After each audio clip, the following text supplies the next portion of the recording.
All right, here we are. Welcome back to another Wisco Fanatics Wednesday. Today is a very different type of Wednesday show. So today, the Milwaukee Brewers are about to start momentarily. So instead of joining a Brewers game in progress and trying to pay attention to that while we do our regular normal show, we are just starting when the Brewers start. So we are going to be live reacting to Mariners-Brewers Game 3 in Seattle as it happens. And then during the commercial breaks, we're going to do our regular normal weekly recaps. So you'll get to kind of hear our thoughts during the games as they are played.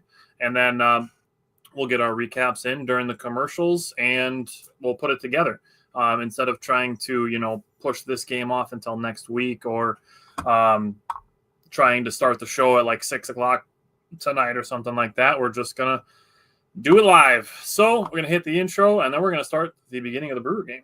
Welcome to another episode of the Wisco Fanatics Show, where we cover the Packers, Bucks, Brewers, and Badgers basketball and football teams from an optimistic and realistic perspective. Wisco Fanatics is brought to you by Cardboard Legacy, Wisconsin's most complete sports card shop. Buy, sell, grade, and consign all at their location in Oshkosh.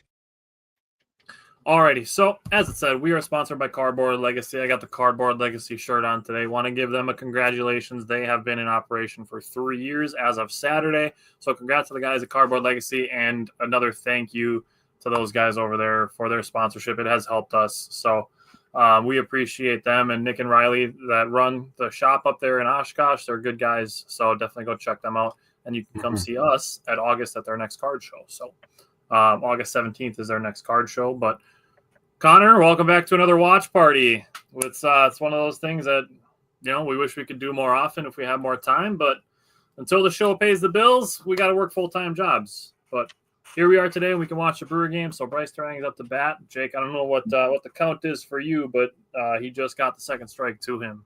Yep, I got 0-2 as well. So we are sitting pretty good, pretty even right now. That's good. Castillo. I know we're going to talk about this a little bit. I was going to talk about this during my Game 2 coverage. I could just say it now since we're watching the game live. I feel like the Mariners are built a lot like the Brewers.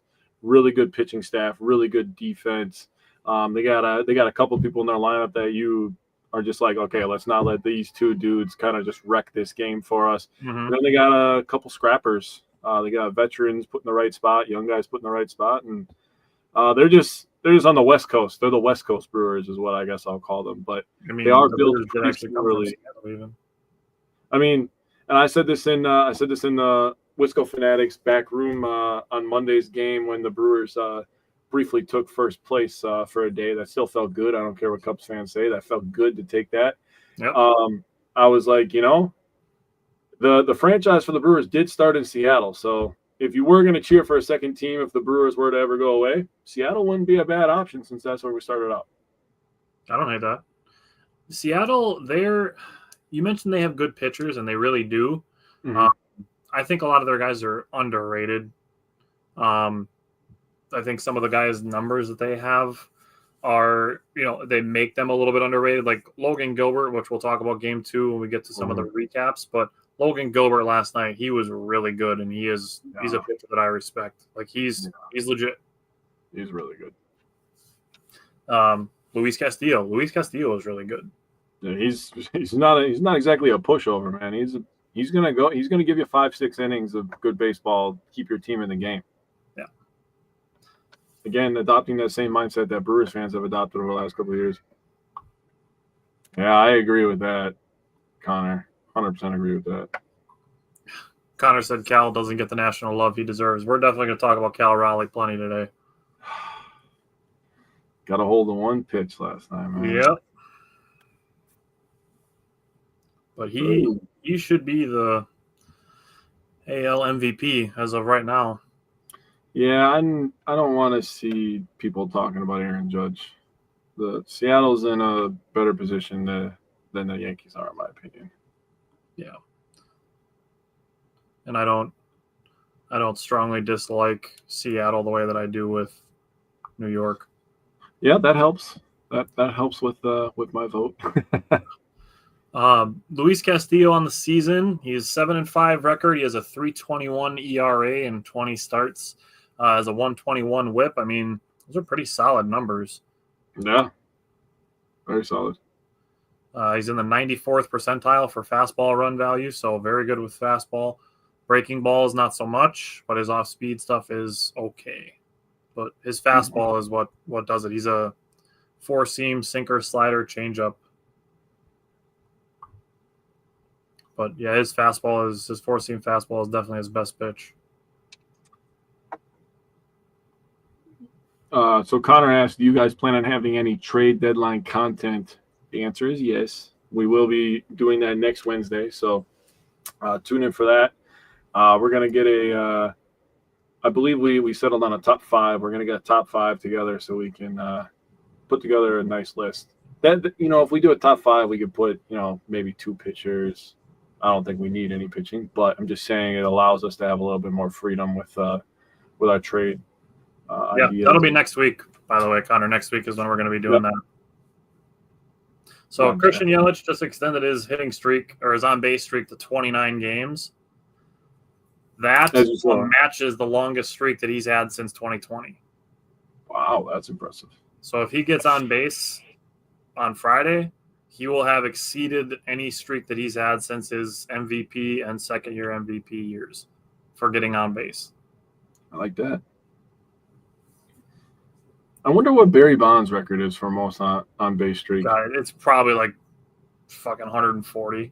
Yeah, because he got intentionally walked so much. But yeah, it was like there was like one season where you could take away all of his hits and he would still have like the highest OPS or something. Yeah, that's something just stupid like that. That's just ridiculous.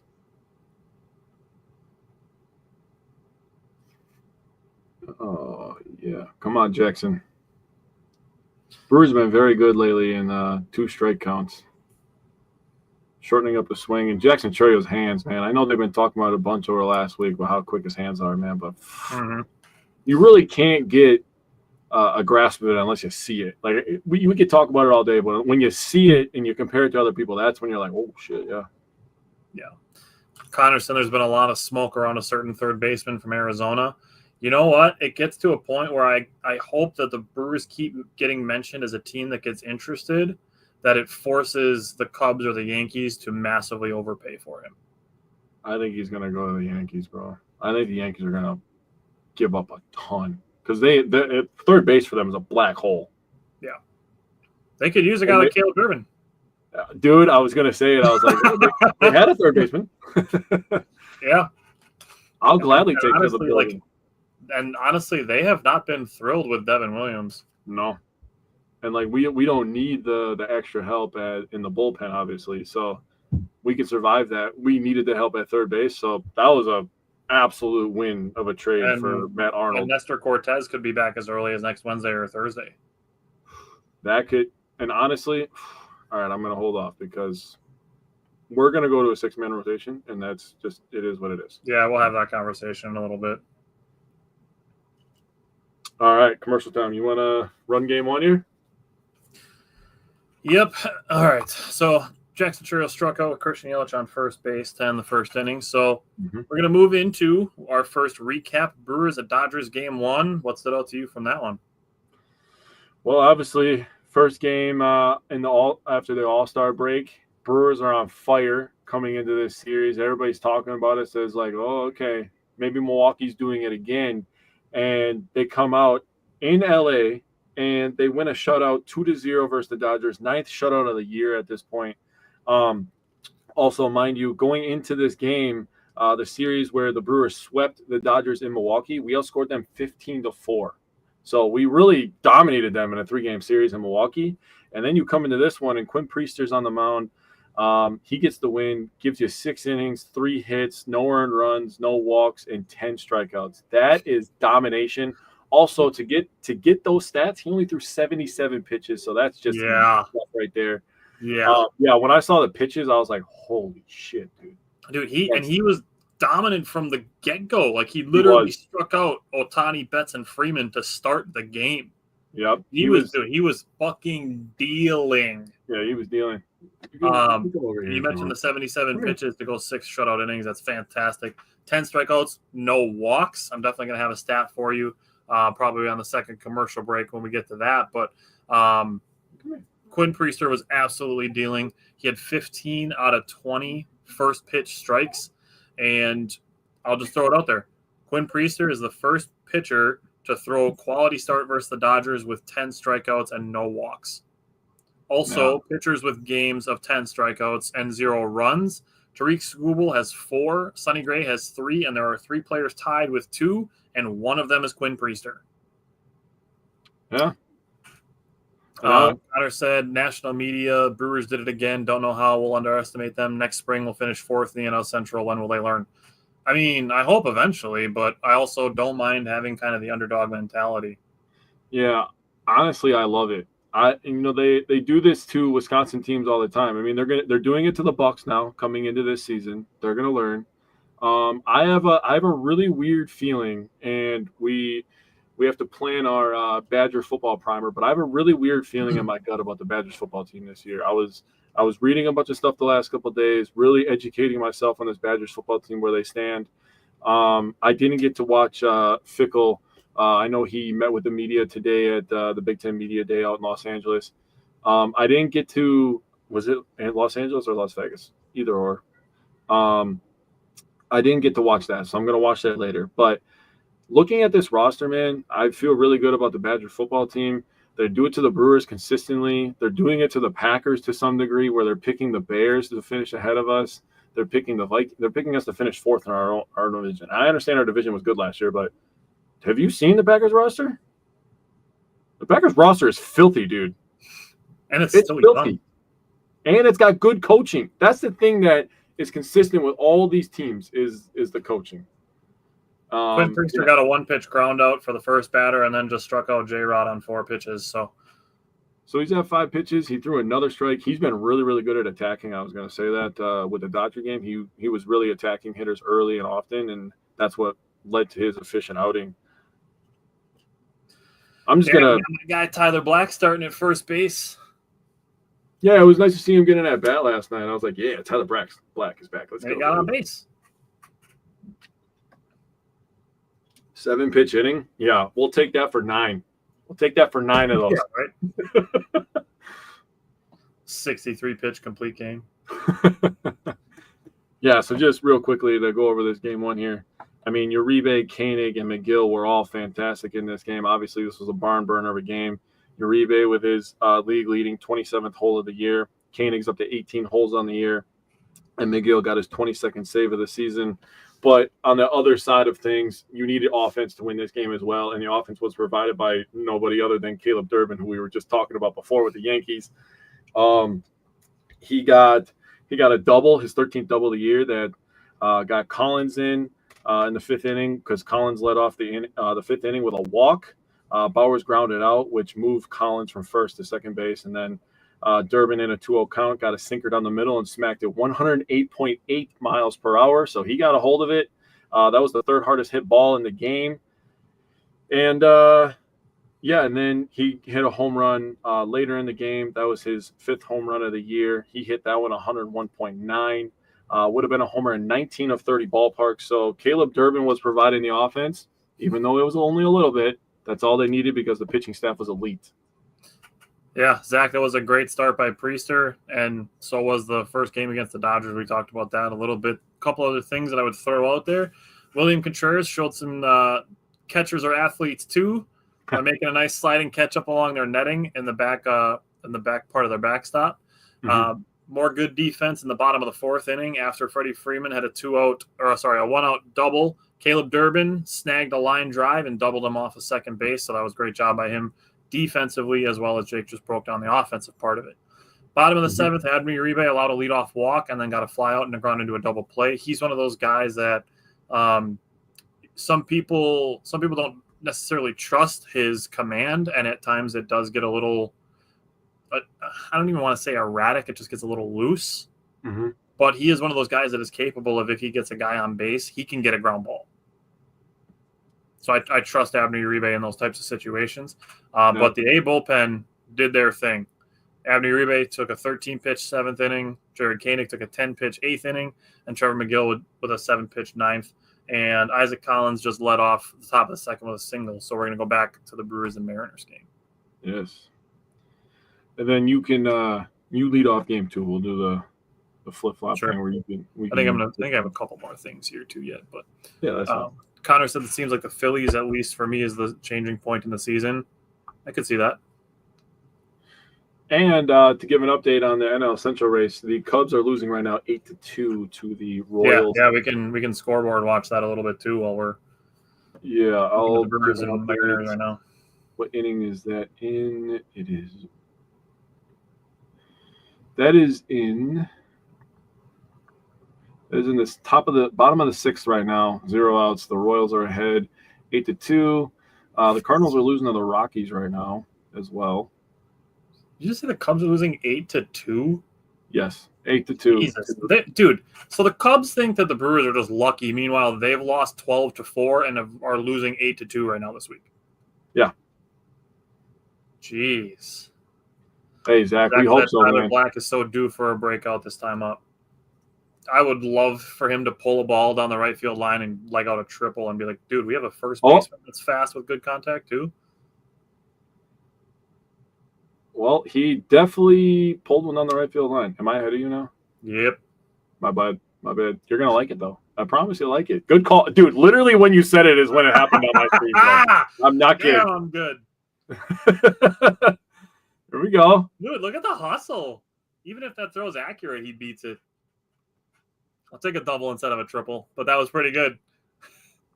Yeah, like literally as you're like, I would like for him to pull one on the right field line. I'm like, I don't know if you're watching the same game I am, but it's pretty good. He fits along so well with we've been talking about it, the drafting since 2020 of just drafting good people that are disciplined at the plate and make a lot of contact and don't strike out. Black will definitely have his opportunities. Connor said people gave up on Black. Black will definitely have his opportunities in this upcoming season. I mean, Jake Bauers is probably going to be gone. Let's just be honest with how it is. Yep. And, oh, crap. Yep, you're going to like that too. And, the thing with Hoskins is he's probably not going to get re-signed, Yeah, 18 mil. Yeah, just the realistic part. Damn. Yeah, Blake Perkins barreled that. So now we got 2 more guys, Blake Perkins and Tyler Black, 2 guys that haven't been producing this year because of injuries and whatever other reasons that, there are. And now these guys are going to be playing and producing. The Brewers roster is just insanely deep. And I don't know if you guys have ever seen when Javik Blake has an opportunity to come on the show. He talks all the time about the depth of this organization from top to bottom. And it is absolutely true.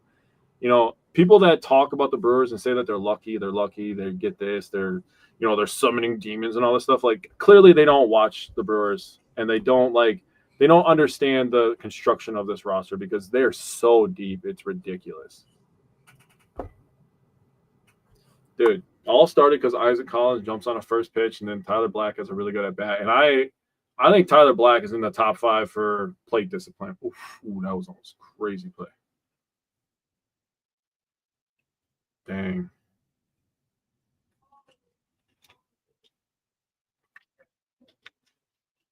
All right, boys. See what we got going on here. There you go. Editing it. I like it. Up 2-0. We can call them the Chubs. The Chubs are losing.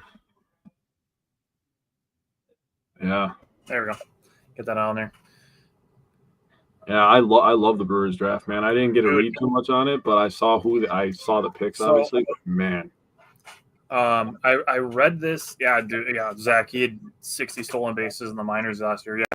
Yeah, he can fly, and just adding another dude that can cause havoc on the bases with speed. Mm-hmm.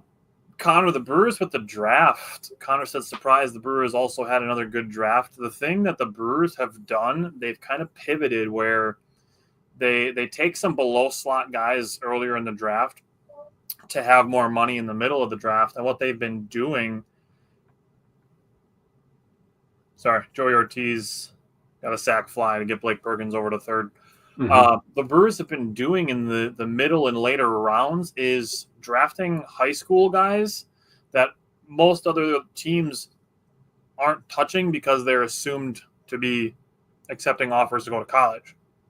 So the Brewers have been drafting those guys and then being able to offer them more money because they signed their earlier draft guys to a lower slot value. Mm-hmm. So they save their draft money for some of those middle round guys, and they can offer some of those high school guys more money, and they can develop them. They can start their development at 17, 18 years old versus getting guys out of college at 22, 23, maybe sometimes 21, and then starting their development within an organization.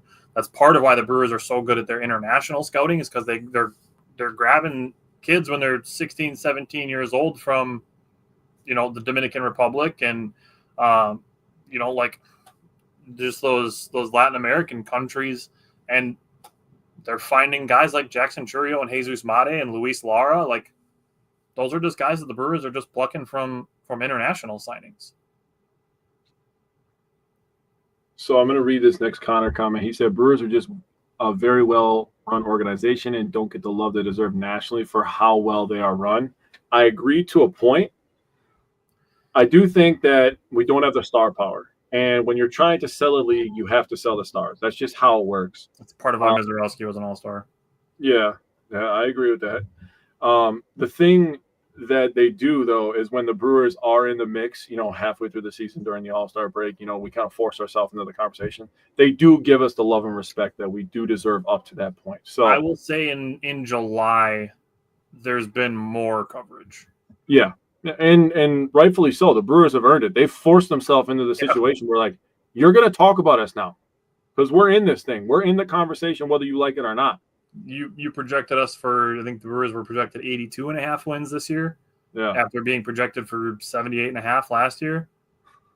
And they could go 500 from the rest of the point on and still win 91 games. Like, no, I didn't see that. Zach said Terang is very good, but Frelick is great in this spot. And that's injuries happen. They happen to everybody. Yeah. Sal, I've loved him in the leadoff spot, and I love Terang actually in the 5 and 6 spot. Me too. Dude, I can't wait till I get my boy Sal back, dude. I feel like me and you were like the first couple people that were like, yeah, dude, I love Sal Frelick. And now everybody's like, I love Sal Frelick. I'm like, do you love Sal Frelick? When he was in Double and Triple A. Do you love Sal Frelick? We love Sal Frelick. You don't love Sal Frelick like we love Sal Frelick.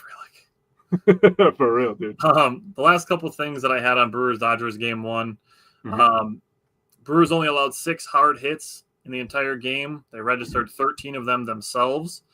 Joey Ortiz made a great bare hand play to get Betts to end the game. With Quinn Priester, the thing that impressed me the most about him last week was his balance. There wasn't really any one specific pitch that, his velocity was up or, that he was, painting with. All 4 of his pitches were working really well last week. That marked the Brewers' 8th game in a row on their win streak. Only team to win 8 games in a row this entire season twice. No other team has done it. And then, like Jake mentioned, the 9th shutout. Zach said it's just part of the game, and he plays the game right. And that's why people love Sal Frelick.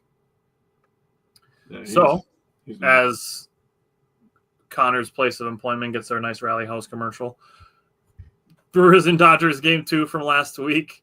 Blake Perkins made a nice catch in the bottom of the second. This was his first game starting.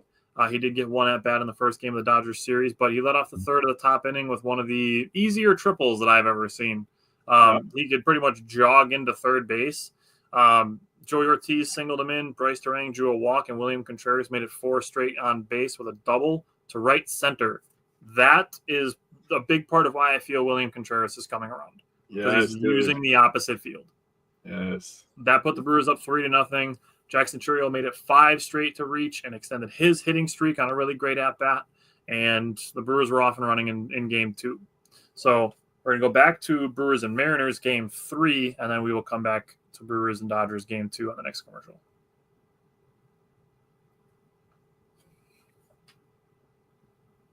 See if Quinn Priester can put another 7-pitch inning out on the board.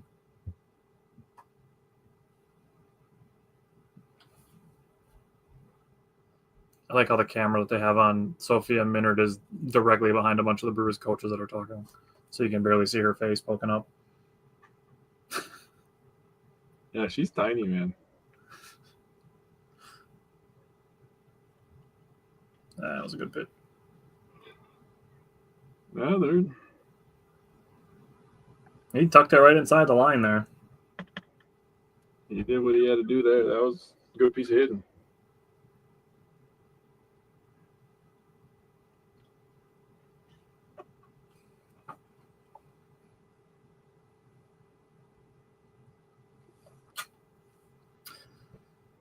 All right, now the situation, you got a leadoff double. Priester's probably got to get. I mean, he's a ground ball pitcher, so this is not a terrible situation for him. So he's got to get a ground out, but he's got to get a punch out. Yep. Or he's got to get 2 ground outs. This is where the sinker becomes a really important pitch for him. Mm-hmm.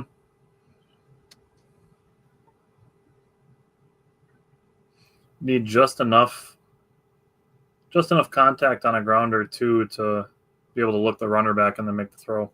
Right.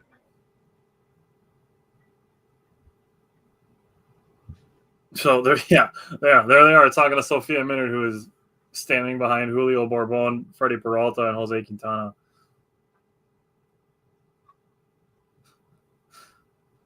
You can see like her hairline. Yeah.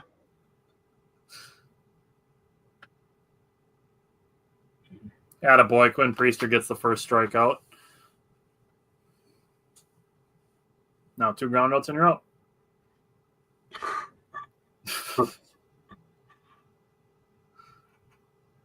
Who doesn't love Freddie Peralta? Seriously, though. Guy's awesome. He's not getting traded, by the way. We can stop that shit. Can they stop with that, dude? And it's, of course, it's ESPN. Like, nope, can't have any good players in Wisconsin. Need to get Giannis out. Now we need to get Freddie Peralta out. Earlier in May, there was the ESPN Homer dude that said we need to trade Jackson Chourio because he doesn't walk enough. Like, shut up. Honestly, Wes, I don't mind the road broadcast every once in a while, dude. Just to kind of hear how they talk about our teams. Yep. I don't mind that once in a while if I rewatch games. Yeah. I won't divulge where I do so because it's not always from, the Seattle broadcast. But if what I'm watching, when I'm rewatching games, if I get the opposing broadcast, like you said, I don't mind getting the opposing point of view on our teams, whether it's baseball or basketball teams. Look at Quinn Priester out here getting a fly out. Zach said I wish they would sign Peralta for the rest of his career. Honestly, I would ideally a 3-year deal with a 4th-year club option because he's 30. He has a club option for next year, so he'll be back next year, one way or the other. They're not trading him, but I don't know that I want to go past 35 right away. Yeah, I'm fine with a 4-year deal. That's right in the sweet spot. Obviously, like you said, a 3-year deal with a club option, that's perfectly fine with me as well. Wes said they're not bad compared to a Chicago cast. Ugh. I could never listen to a Chicago cast or Paul Allen, the dude that does the Vikings, just people like that. Even when good things happen for the other team, just so much negativity. Nobody wants to listen to that shit. All right. Brewers lead's cut in half. All right, Priester, get the ball down. You're leaving it up a little bit, bud. Connor said, just like Willie, I think Freddie gets extended or finishes his contract out. They've been having the extension talks since spring training. So the conversations are happening already, which is a good thing. So maybe it's even something that gets done this winter. Wouldn't surprise me. Yeah, and obviously Freddie, saying that he wants to stay here is a good thing too. He's kind of given up a little bit of his leverage saying that, to be completely honest with you, but it's okay. He wants to stay here. Maybe we can get a little bit of a discount and keep him here because if anybody wants a discount, it's the Brewers. We're just going to call it what it is. Well, and I feel similarly about Brandon Woodruff. He's a guy who wants to be here. So, if it is not necessarily a leverage thing, but you bring it up as just a selling point, you can probably get $10 million if you go on the open market. But if you sign here for 6.5, you understand that you are such an integral part of our culture here. Mm-hmm. Obviously, your family is ingrained here. Like, you are part of the family. And every single interview you will see of a Brewers player talking, hopefully that gets snagged. Nope. That's annoying. That's one of those ones where you're like, they found where they ain't. Yep, that's a blooper. That's a blooper for sure. All right, new game, 0-0. But you listen to any interview with any Brewers player, and all of them talk about the people in the clubhouse, the people in the front office. They all use the word people, which we have said so many times, so many times, that the best advantage that a small market team like Milwaukee has is their people.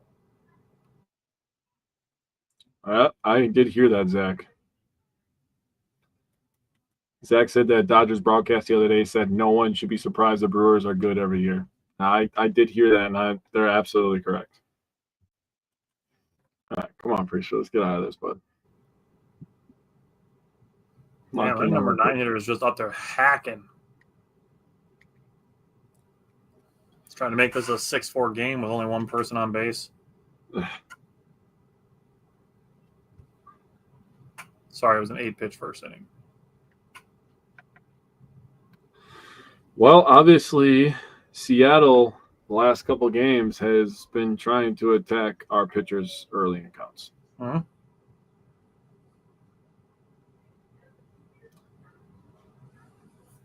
They understand that the Brewers pitching staff has some good power stuff, some good strikeout ability, so they don't want to get deep in the counts and give us advantage. They want to try to attack us early and make our defense work. Couple of hits, like you said, new ball game, middle of second, 2-2, so can't complain too much here. Alrighty, going back to Brewers and Dodgers game 2, Freddie Peralta fell behind 1-2, or actually was ahead 1-2. Count got worked back full to the number 9 hitter. That to me, seeing the number 9 hitter get walked was like blood in the water for a shark named Shohei Ohtani. Yeah. Like, if Shohei Ohtani sees a number 9 hitter get walked in front of him, like, he's probably like, oh, you know, fucked up now. Like, and I'm sure that's how he thinks as a competitor, obviously. Right. So, first pitch, home run, made it a 4-2 game, 5 straight reach, plus a wild pitch, and we were back to a tie game. Yep. So, Isaac Collins had a good at-bat to give the Brewers the lead right back, leading off the 4th inning. Walked in the 6th, stole second base, and Caleb Durbin stayed hot to drive him in with a double. The Andrew Vaughn RBI streak ended on Friday, but he gets right back onto it on Saturday. He had 2 more RBI driven in. And then Joey Ortiz in the top of the 8th destroyed a baseball. Only 105 on the bat, off the bat, but 414 feet.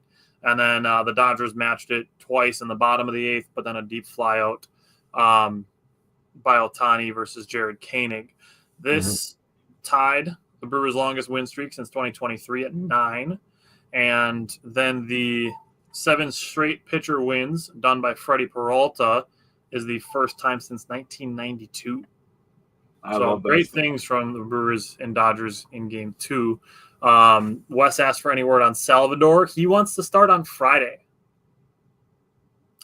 Sal wants to start. They had him doing some BP yesterday, and then he's obviously got to do like running and sprinting and stuff. But Sal wants to be in the lineup on Friday is the goal.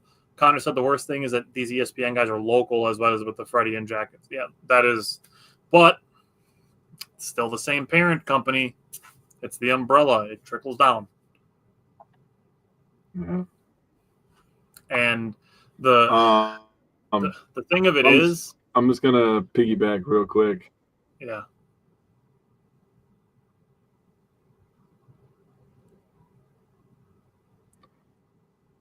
You back? No, go ahead. Okay. I was gonna say the thing of it is with the Freddie and Jackson stuff and it being like a trickle down of ESPN is that it doesn't even have to be that they are suggesting that these guys get traded. It's just that if they bring up, hey, would you trade Freddie Peralta for Eugenio Suarez? That's all they have to say. They don't even have to say that they think that the Brewers should. make the move. They just have to put it out there. And if they have 10,000 people calling them stupid, that's 10,000 pieces of engagement. That's all that matters is the engagement. They don't care if it's positive or negative, which is bullshit. That's the They're Skip Bayless school of bullshit. It's the ESPN and Disney school of we don't care what the engagement is if it's positive or negative. We just care about that we're getting engagement. And that's not how we operate. Yeah, like obviously people that have watched us for a while and followed our pages and followed our shows and watched our shows and talked to us in person, like we care about how the people that intake our content, we care about the way that they speak. It's kind of a low strike on Contreras for the first out of the third, but yeah, we take that pretty seriously.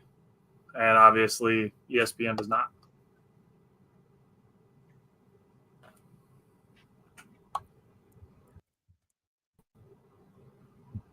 Oh. What are you doing? Why are you taking me off the screen, man? Trying to hog the spotlight?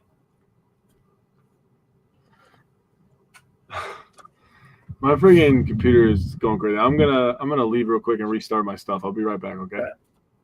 You control it while the game's going real quick. Okay. Be right back. All right. So we're in the top of the third inning. Got one out for Christian Yelich. As it's on the screen, we got a 2-2 game. Jake's computer apparently can't handle streaming a baseball game while also being live on camera. So hopefully a restart works for his computer.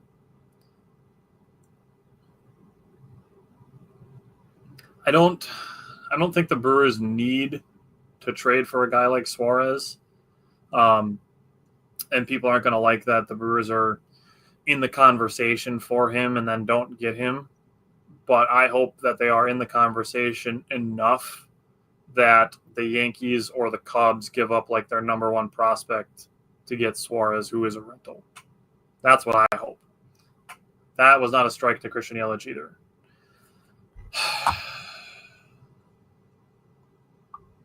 That definitely looked inside. Like a lot.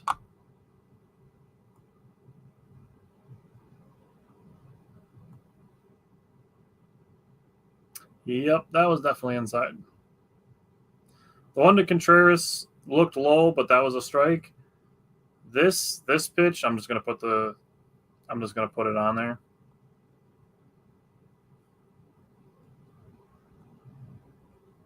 Yeah, the pitch that Christian Yelich just struck out on was not a strike. Pitch number 5 right there. That's not a strike.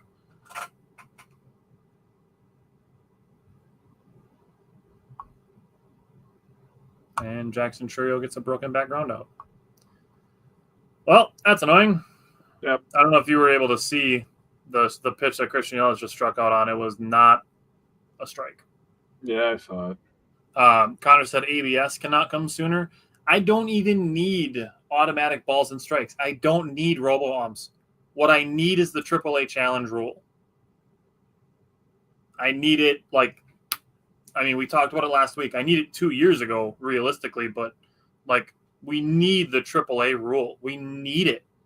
Wes said last night, the 9th inning, the strike zone was all over the place. Last night, Isaac Collins got absolutely shafted.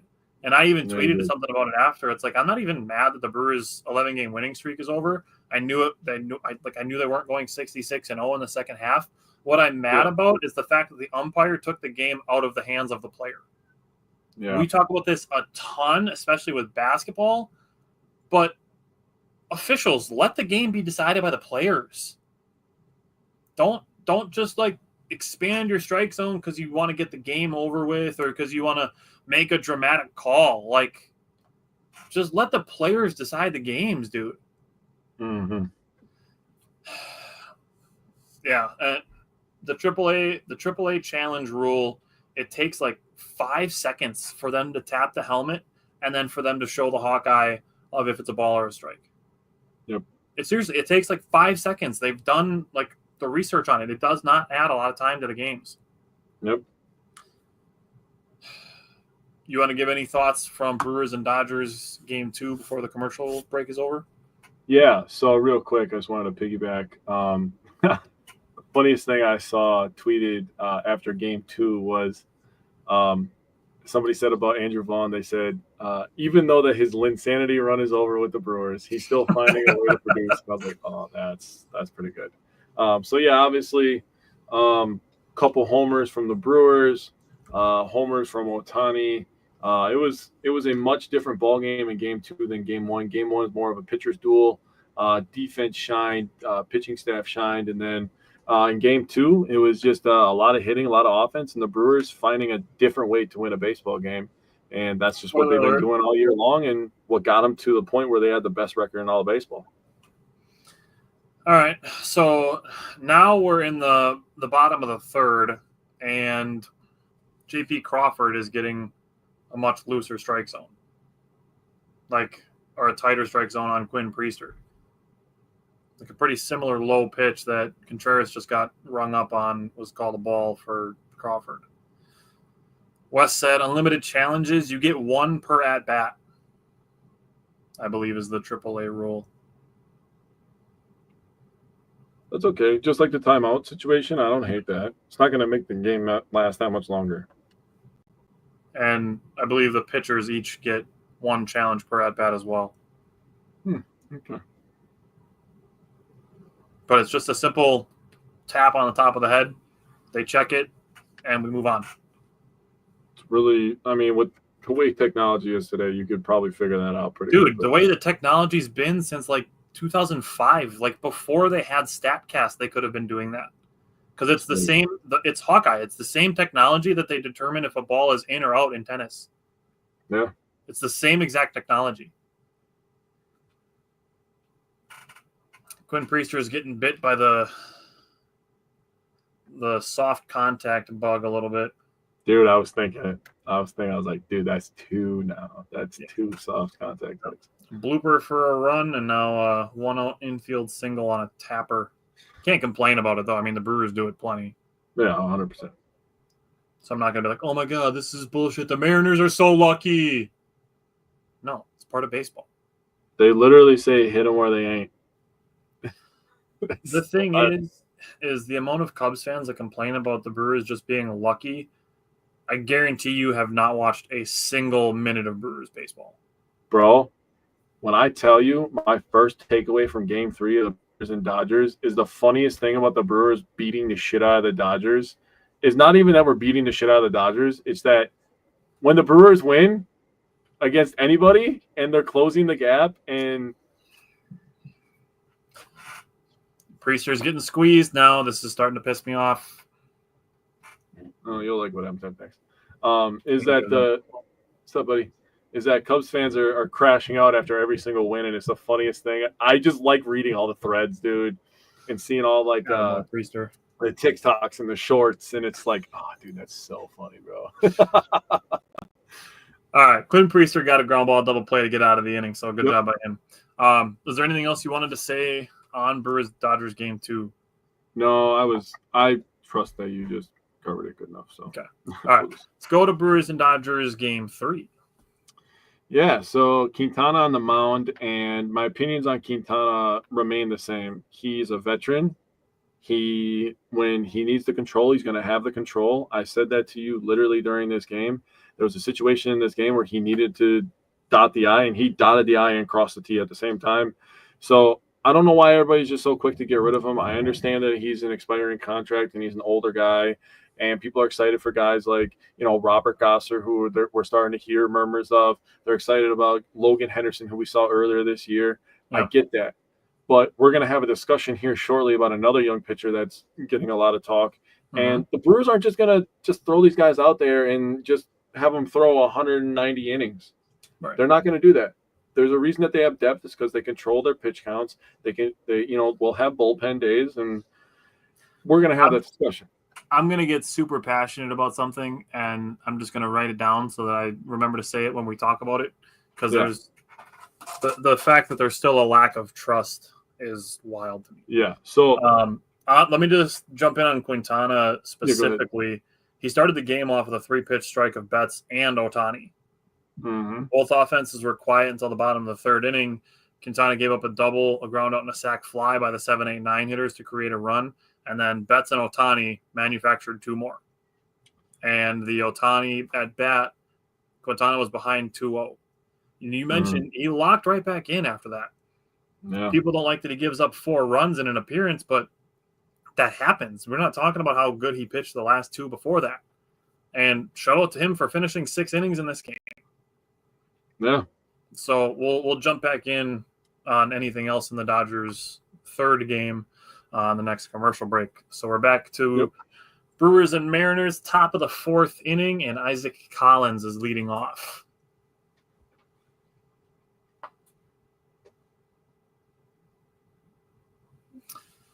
Connor said, if you had to trade Cortez or Jose, to be clear, we should not trade either. But if it's one or the other, I'm definitely trading Cortez.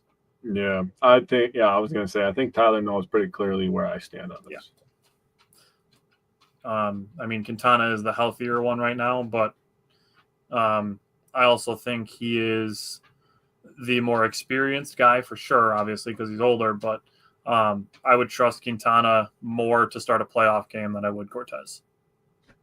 Yeah, and it may be a little bit of recency bias, but Cortez in the World Series last year, he got shelled, which happens obviously when you're playing this offense in baseball. Right, and the one start that we saw him for the Brewers, I mean, well, he had 2. One was really bad, and one was really good, and then he got hurt. Yeah, you're right. So Isaac Collins hit a ground ball at the middle, and Crawford just pulled his glove up too soon. So that is lucky. But that does not make the Brewers' entire season lucky because of one error. Got to make it hurt now, though. What are we supposed to do about that? We can't control what that guy does. No, teams only make errors when they play the Brewers. Apparently. They don't make errors against any other teams. Tell you what, Cubs fans are going to be big-time Mariners fans today. They've never cheered for Seattle harder. Yeah, I got to see when it comes across the bottom again to check the Cubs score. I haven't looked yet. Hey, get over to second base. Nice. Wild pitch to Collins to get to second base. All right, Perkins. Just like last time, baby. Just right up the middle.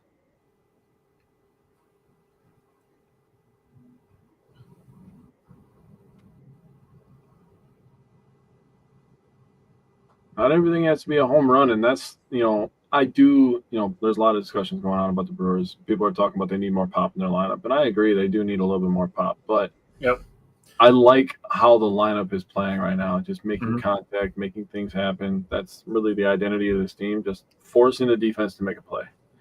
And I'll agree that the Brewers could stand to add a bat.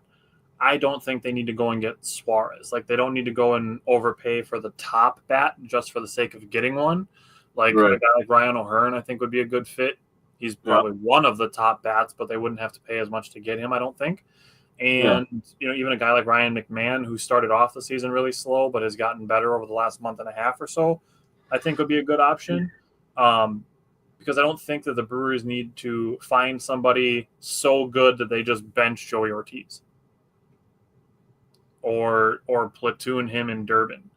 Like, I want a guy that, maybe a little bit of a utility guy where they can give Yelich some days off at DH. They can give Durbin some days off at third. They can give Ortiz some days off at short, and they go into the postseason healthy. Yeah. Basically, something like what Isaac Collins has done for the outfield. Pretty much, yeah. That's what I would like, but for the infield. So if it is Suarez and you can get him, the conversation was brought up to us in one of the group chats that we're in, and somebody asked the question, would you entertain trading Brock Wilken? Ooh. Anthony Siegler just got hit by a pitch with 2 outs. With how Durbin has looked this year, that's interesting. I said, based on the way that Durbin has played, I would consider trading Brock Wilken. It's on the table. Wasn't on the table to start this year, but it's on the table. No, it wasn't on the table up until like June 1st. Yeah, that's fair. I will say I would not trade Cooper Pratt, Jesus Mate, or Luis Pena. Yeah, no, those. Here's the thing about that, and there's been a lot of discussions about Cooper Pratt in the deal for Suarez. I do believe in letting prospects kind of work their way up, and there is a lot of talk about Jesus Mate, but I'm not giving up Cooper Pratt just because we do have an insurance behind him. Cooper Pratt could turn into an all-star. We don't know. Jesus Mate is still also in low A. And he's also a very young player. Who says that he stays at shortstop? He's at least, even if he's on the Jackson Chourio career path, 2 years away from being in the big leagues. Yeah, that's if he skips AAA like Chourio did. Like, people are forgetting, like, Cooper Pratt doesn't turn 21 until next month. Yeah, that's insane. All right, what does Joey Ortiz do right here?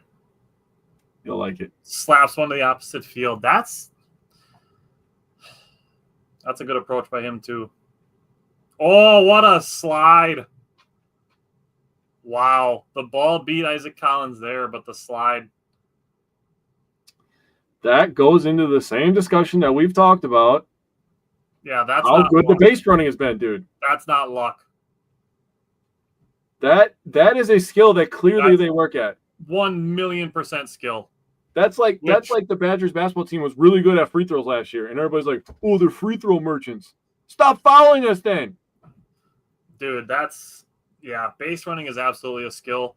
And one of the things that I've said with people saying, like the Cubs fans saying, like, "Oh, the Brewers are just lucky," it's not even that it's luck. It's that Cubs fans don't understand that there's all these statistics out there and metrics, and the Brewers aren't like number one in really anything. Mm-hmm.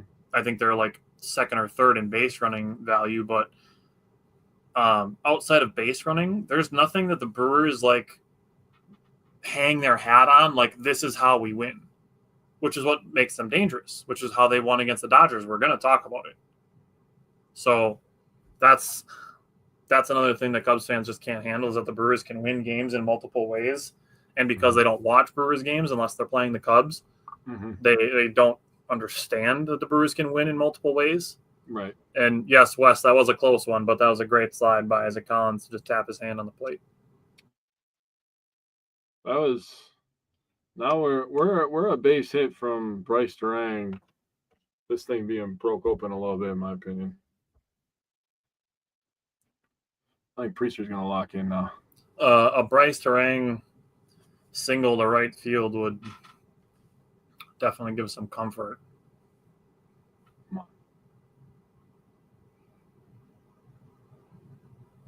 I do like that the Brewers responded and got the lead back right away.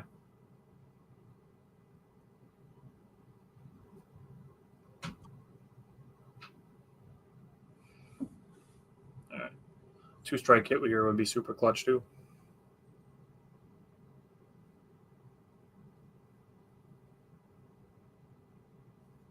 Get on your horse, Bryce. No play. Love that. There we got our tapper back. Yep. That's the thing, man. Dude, hey, that's what you get by watching us. We just said it. Can't be mad about tappers because the Brewers do them. Bang, tapper, run. Can't be mad about it if it happens to us because it happens by us a lot. But that's the thing. Let's say an error happens on this play because the third baseman rushes. It's because Bryce Durang is fast as hell, and the only way to get him is to rush. That's why there's not even a throw there. Yep. Because then you're going to give up another run guaranteed. Yeah, exactly.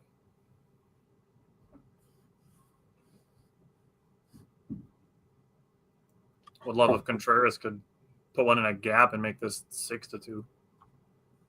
Now I'm getting greedy. But the Brewers put up a bunch of crooked innings. They are pretty good at that. You'll have to update Spoiler alert. Get through. Attaboy, William.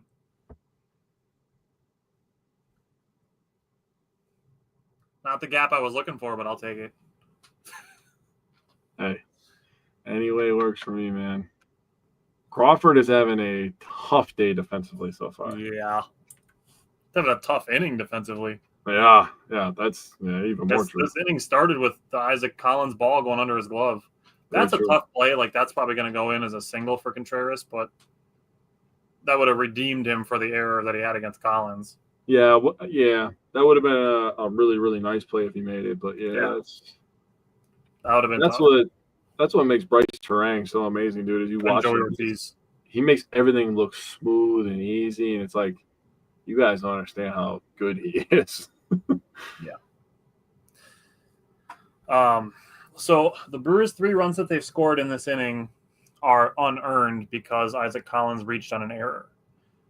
But the thing of it is that everything that happened after that wasn't luck. No. Like, Siegler got hit by a pitch, which, you can't really teach either. Unless your name is Mark Canna, you can teach getting hit by pitches. That guy could get hit by a pitch like nobody's business. All right. But, I mean, Bryce Terang having an infield single, William Contreras hitting a hard hit ball. Like, there's nothing lucky about that. The Joey Ortiz opposite field hit. You can tell by Jake's face that something interesting just happened with the Evans. That's shocking to me.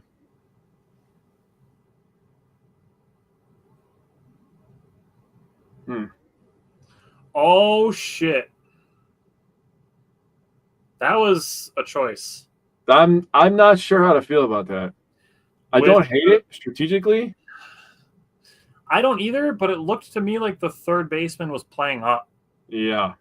If the third baseman was back, fuck yeah, do that all day. Then it makes. I agree. I 100% agree. It makes. But to me, it looked like the third baseman was playing almost even with the bag with a runner on third. So I don't love it in that situation. Yep. That's why I'm like, okay. All right. Well, that was a choice. All right. Brewers Dodgers Game 3. We talked about Quintana. So what else did you have from Brewers Dodgers Game 3 from Sunday? Yeah, give credit to the rest of the bullpen here. Grant Anderson has been really, really good lately.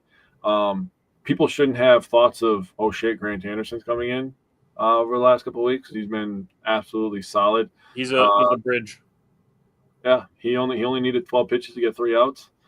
Dale Hall and Nick Mears combined to throw a scoreless inning.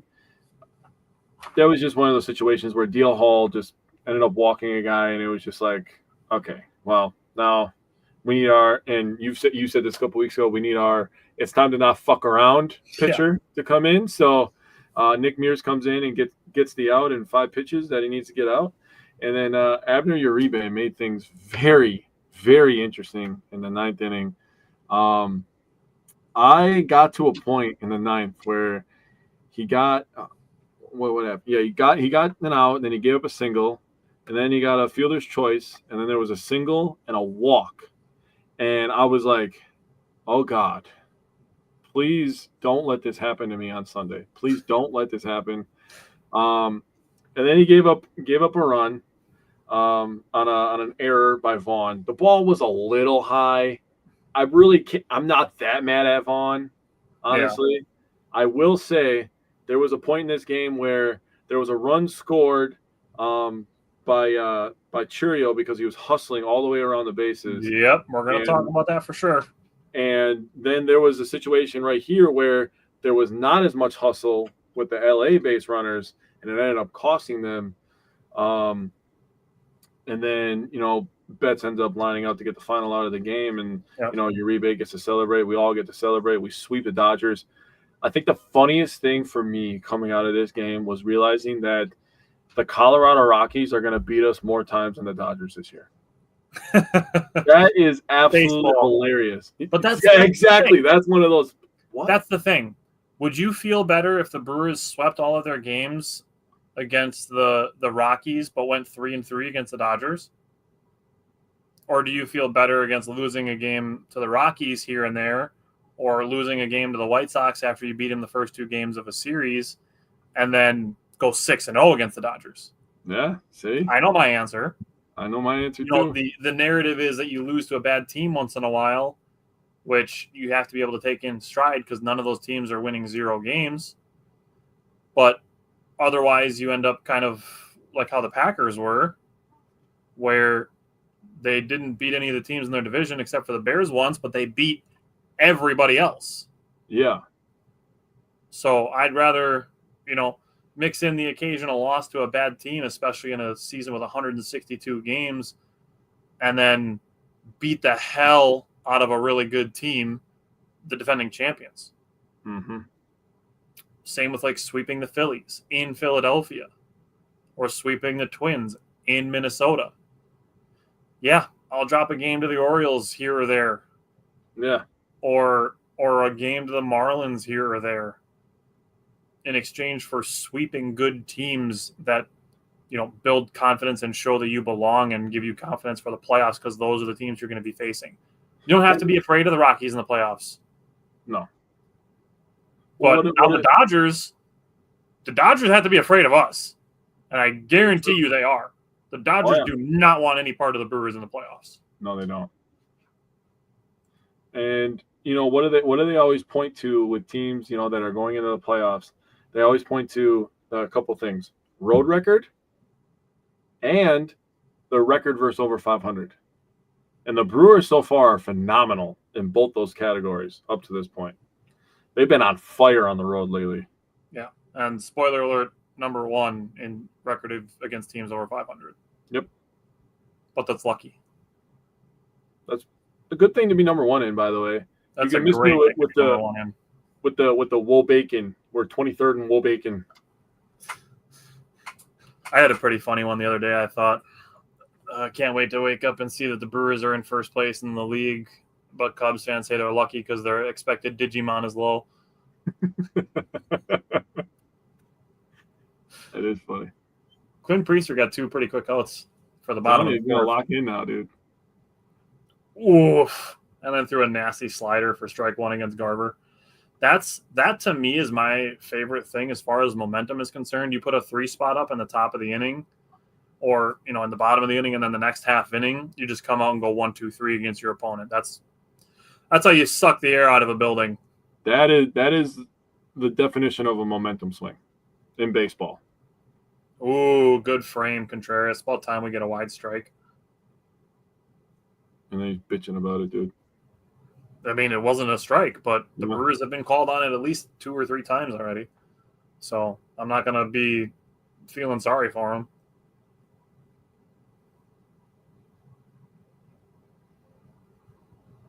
All right, threw 1 wide.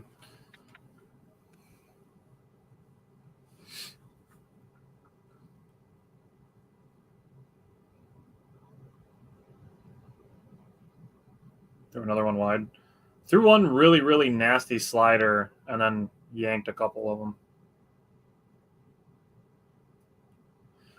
3-2 pitch with 2 outs. Take a nice rollover ground out to Anthony Siegler.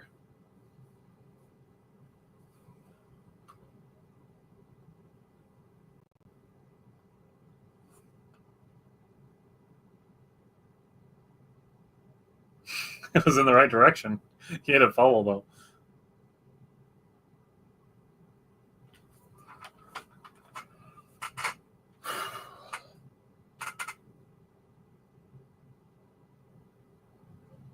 All right, another foul ball. This was a really quick inning for Priester until Garver decided he was going to hit a bunch of foul balls. There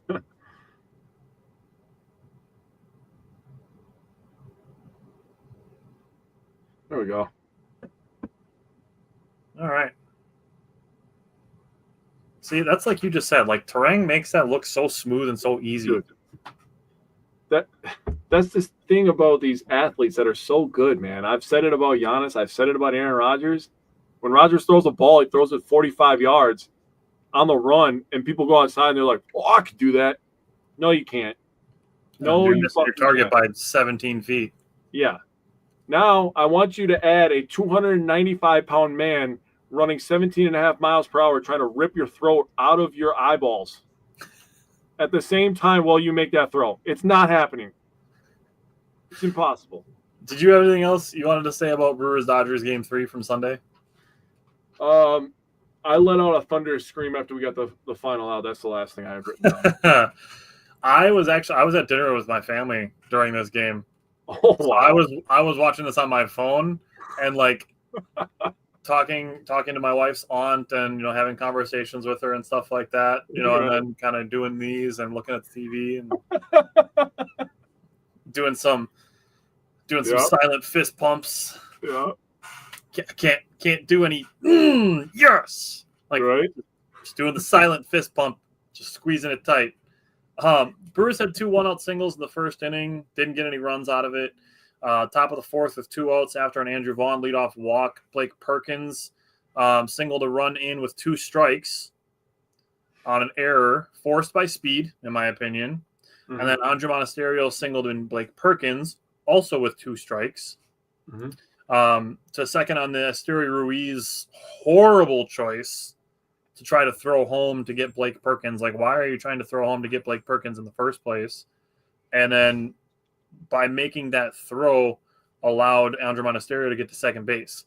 Mm-hmm. We talk about this often, and we talk about it especially with a guy like Andre Monasterio.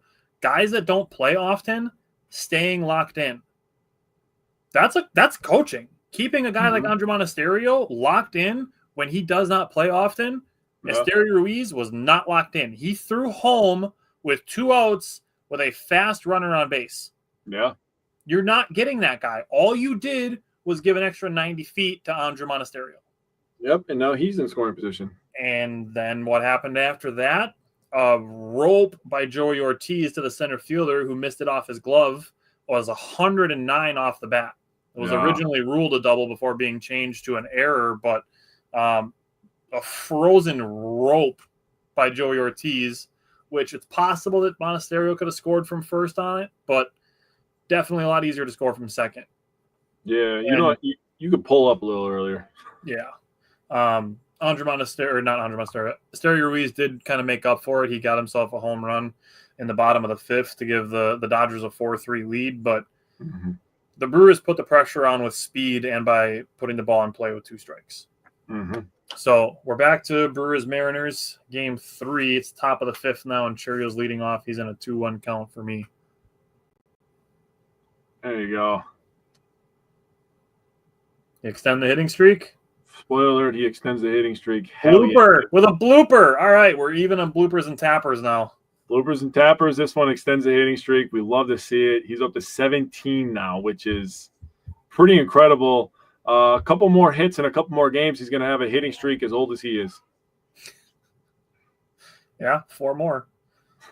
Dude, if he gets – so he needs at least one in each of the games against the Marlins. And then Game 1 against the Cubs could be the one where he matches his age with his hitting streak.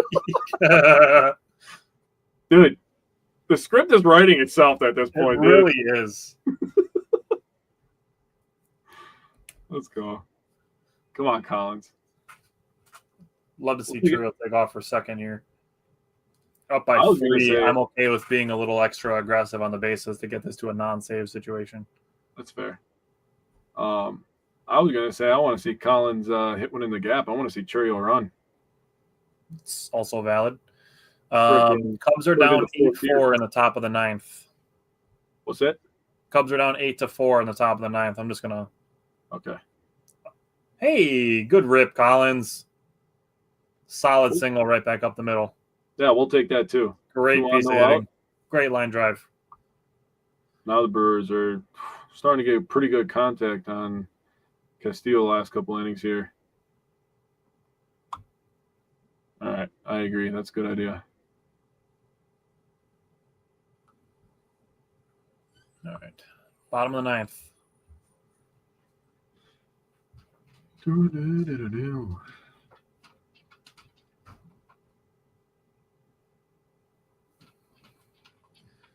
Oh.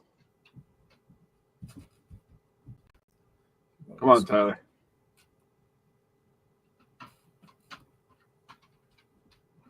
There we go. Got the Cubs score up for the bottom of the 9th there. All right. My guy TB.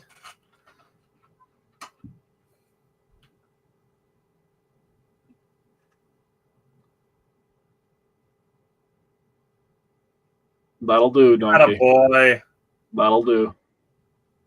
Dude, just putting the ball in play. Opposite field hitting. Honest to God, just hit it at JP Crawford today. I'm not even kidding you, dude.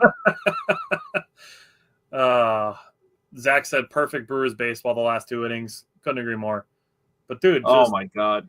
Contact. Oh, I love the Brewers. Dude, I'm starting to actually kind of feel bad for Crawford, to be completely honest with you. I mean, that's a tough play to make. I mean, especially even with Churriel standing right there. Right. I mean, that would be a tough play no matter what. If he stops the ball, maybe it keeps Churriel from scoring, but like he's not getting an out there. Yeah. I mean, you're probably right. He's probably going to have to eat it at that point, even if he stops the ball. Because right. pretty fast. He might have saved a run by keeping it in the infield. Yeah. But that was it.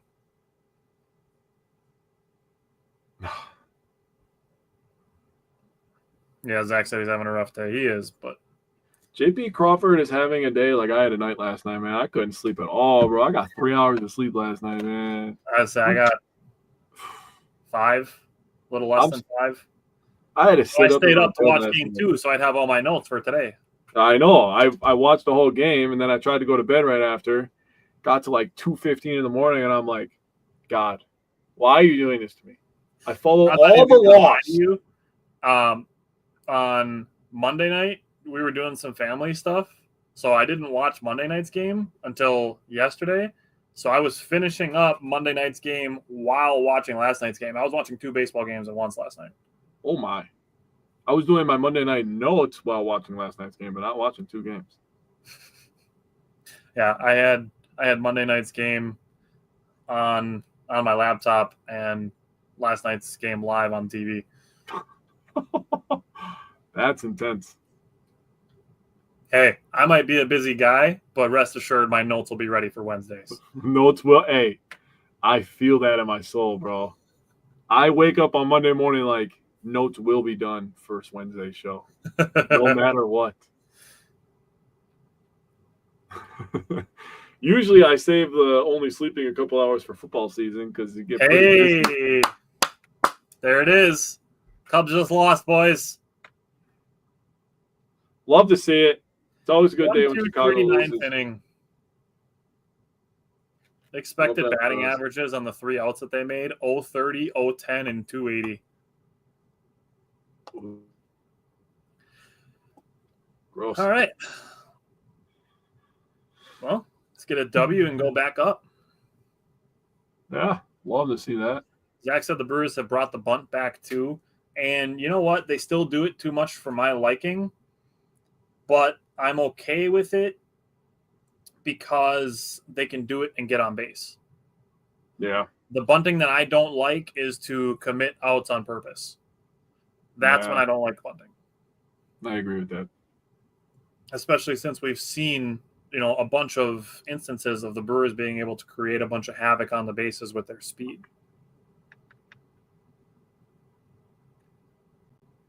That's a bummer for Siegler. So Siegler grounded into a double play to end the top of the 5th inning, and we can get back to discussing Brewers-Dodgers Game 3 from Sunday. Yep. So Brewers got 2 one-out base runners in the top of the 5th to get Kershaw out of the game. Didn't score any runs, though. Top of the 6th, the Brewers completely sucked the air out of Dodger Stadium. Joey Ortiz had a 1-out double. An Eric Haas single ties the game at 4. Jackson Churriel singles off the pitcher's shin, and it rolls into right field. Then he stole second. Andrew Vaughn drew a walk to load the bases, and Isaac Collins batting 4th.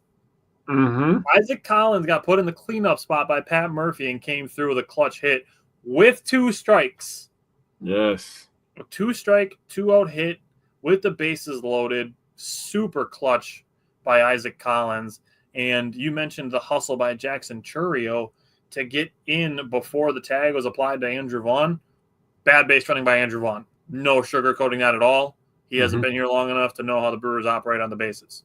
He's also not fast like everybody else on the team is. But don't want to make the 3rd out at third base. But shout out to Jackson Churriel for stepping on home before that out was made. And that ended up being, like you said, the deciding run. Good. Zach said just the threat of it helps, and Yelich's last inning was good, but a great play by Williamson. And that's a little bit of situational awareness on that bunt by Yelich, because it looked like the third baseman was playing even with the bag. And I'm on board with bunting in that situation if the third baseman is back, but not if the third baseman is playing close to the bag. From Game 3, you mentioned Grant Anderson, DL Hall, and Nick Mears to pitch the 7th and the 8th inning. Abner Uribe allowed an unearned run. Andrew Vaughn just couldn't snag what would have been an absolutely insane play by Joey Ortiz. Yeah. For that to even be close. Like Derek Jeter +5. Right. Like insane play if Joey Ortiz would have made that. The last couple things that I had on Game 3 against the Dodgers as the bottom of the 5th gets going here. This was the Brewers' first comeback win of the season when trailing by 3 runs. They had won comeback games when trailing by 2, but this was their first win trailing by 3. And this was the first time since 1998 that the defending champ has been swept by a team. And the Marlins actually had it done to them 3 times in 1998 after they won the 97 World Series, which is really weird, but is what it is. Yeah. Joey Ortiz actually extended his hitting streak to 6 in the third game of the Dodgers series. Churriel extended his to 14. And obviously, Christian Yelich has his on-base streak extended as Quinn Priester records a strikeout for the first out of the bottom of the 5th. Last thing that I will say on Brewers-Dodgers as far as it relates to the 2025 regular season, in 6 games, the Brewers outscored the Dodgers 31-16. I'm so happy you put that in there. I have one last thing I'm going to say, and I was waiting until after you were done because it's something that happened after the game. They interviewed Kershaw after the game. And this shit just really bothers me. It's like they ask him a question, you have any thoughts? And I understand that they're trying to poke at him and get him to say something that's controversial and at the locker room. Grabbing. You've been around long enough. You're going to the Hall of Fame. You're literally a walking Hall of Famer. Yep. There's very few players that get to touch the field or court in whatever sport they're in, and they're walking Hall of Famers. Yep. You're one of them. You could have had a better answer than sounding like a fucking spoiled toddler, dude. You could see plenty of times during the game, like when some of the errors happened or misplays happened, and he's screaming into his glove, and then he hits the lunchbox when he's in the dugout. Like, I get being a competitor, but like you said, he's got plenty of experience. Yep. Like at that age, you should be able to handle it a little better. I would have liked at least a little bit of respect thrown our way. I understand the gamemanship with not wanting to do that, but I kind of just rubbed me the wrong way, and it really just kind of makes me not like Kershaw when I really don't have a problem with Kershaw. He was with the Dodgers before they started doing all this buying of players and stuff like that, so I can't hate on Kershaw really, but it is what it is. Yeah, Priester just gave up a 1-out walk, but I mean. Like you said, he's been around plenty long enough that he can be like, it just wasn't our day, credit to the Brewers, and then walked away. Yeah, and that would have been an answer that I've been like, okay, no bulletin board material. He's still showing that he cares. He's still showing the competitive fire.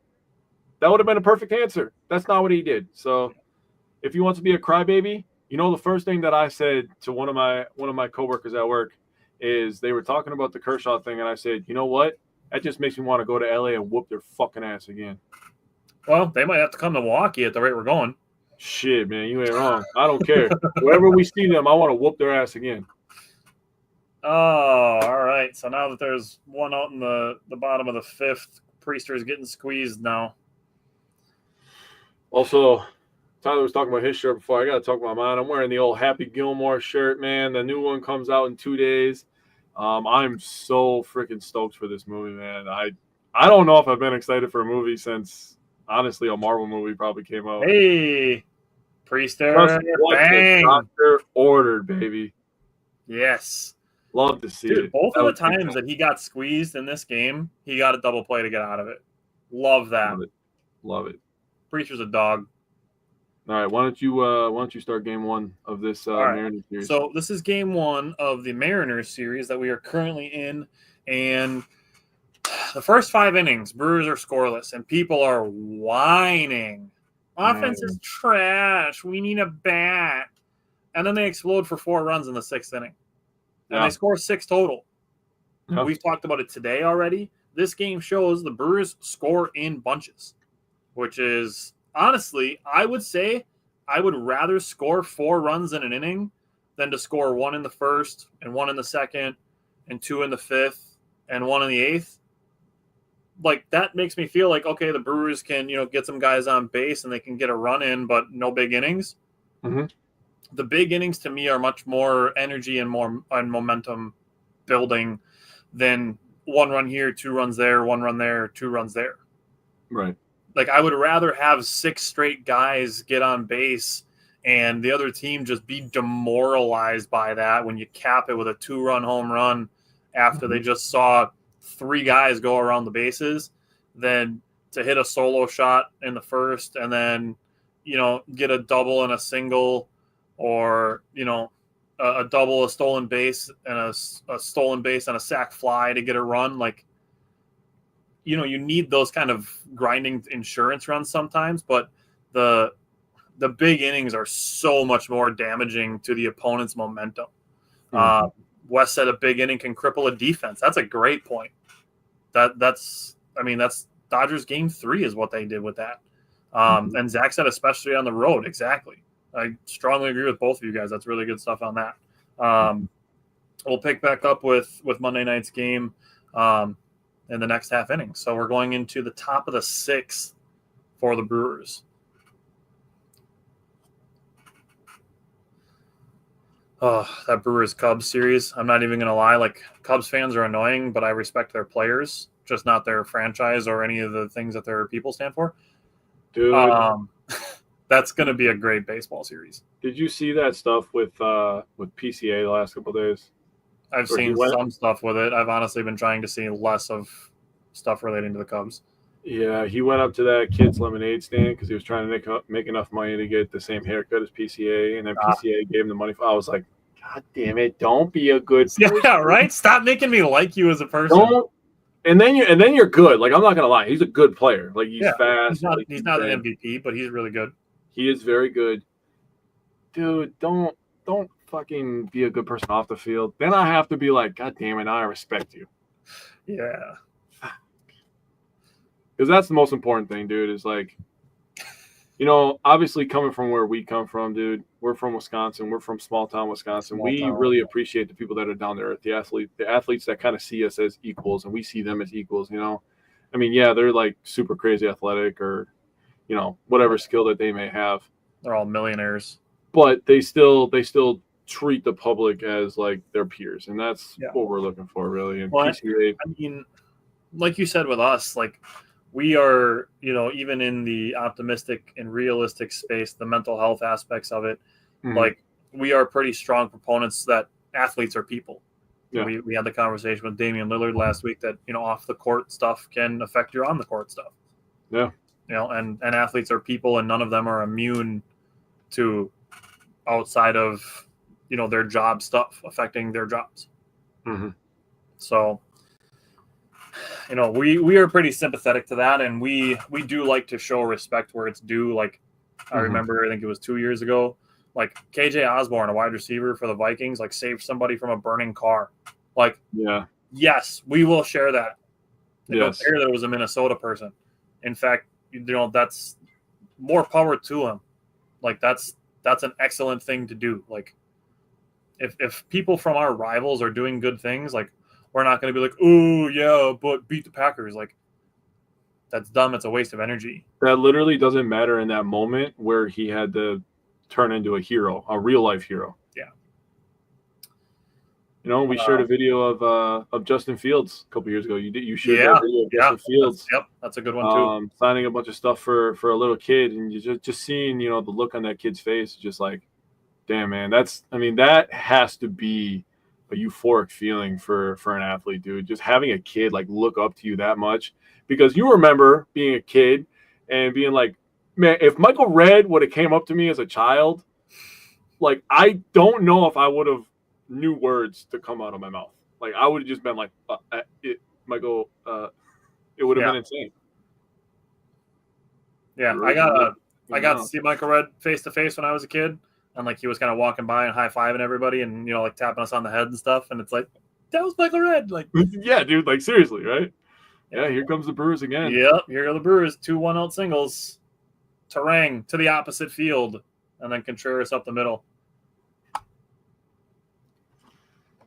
Yep, I agree with you. Let's make this a non-save situation. Let's get a couple runs here, and it's 6-2, so it's close to becoming a save situation again. I would love to break this open, make it a 9-2 game, and just have DL Hall finish the last 3 innings of this one.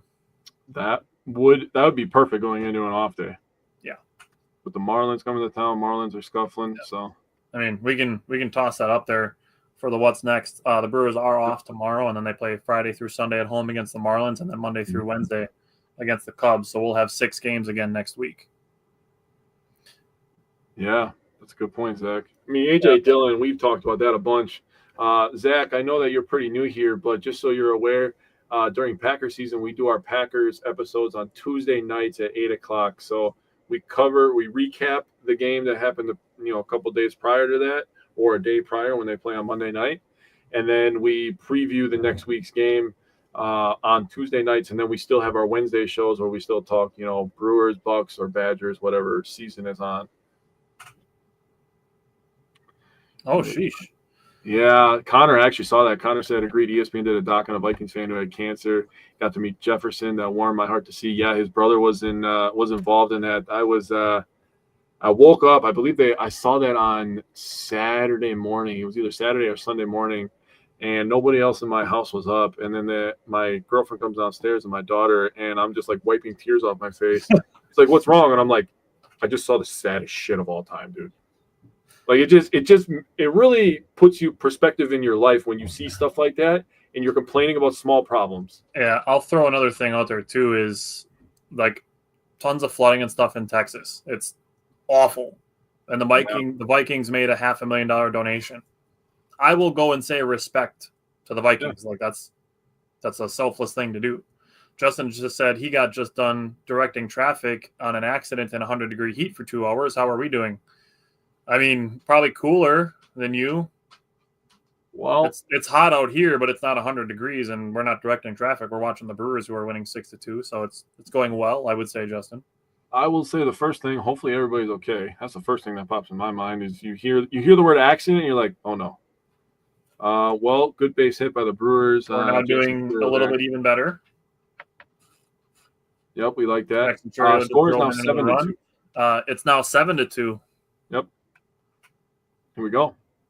We got runners on the corners and 2 outs, but you know what? We still got the bats in our hands, so let's do this thing. Zach said it's pretty awesome. We'll definitely tune in. 17 days away from preseason. And, yeah, that definitely sucks in the hot weather. Oh, Zach, don't worry. I've been counting the days the preseason. We just met on this past Friday to discuss what our off-season stuff is going to look like. So the calendar is starting to fill in for our off-season content. Yeah. Yep, Collins is up to bat. Which, in a potentially clutch situation, as Jackson Turrio takes second base and takes away a force out, Isaac Collins has been pretty damn good.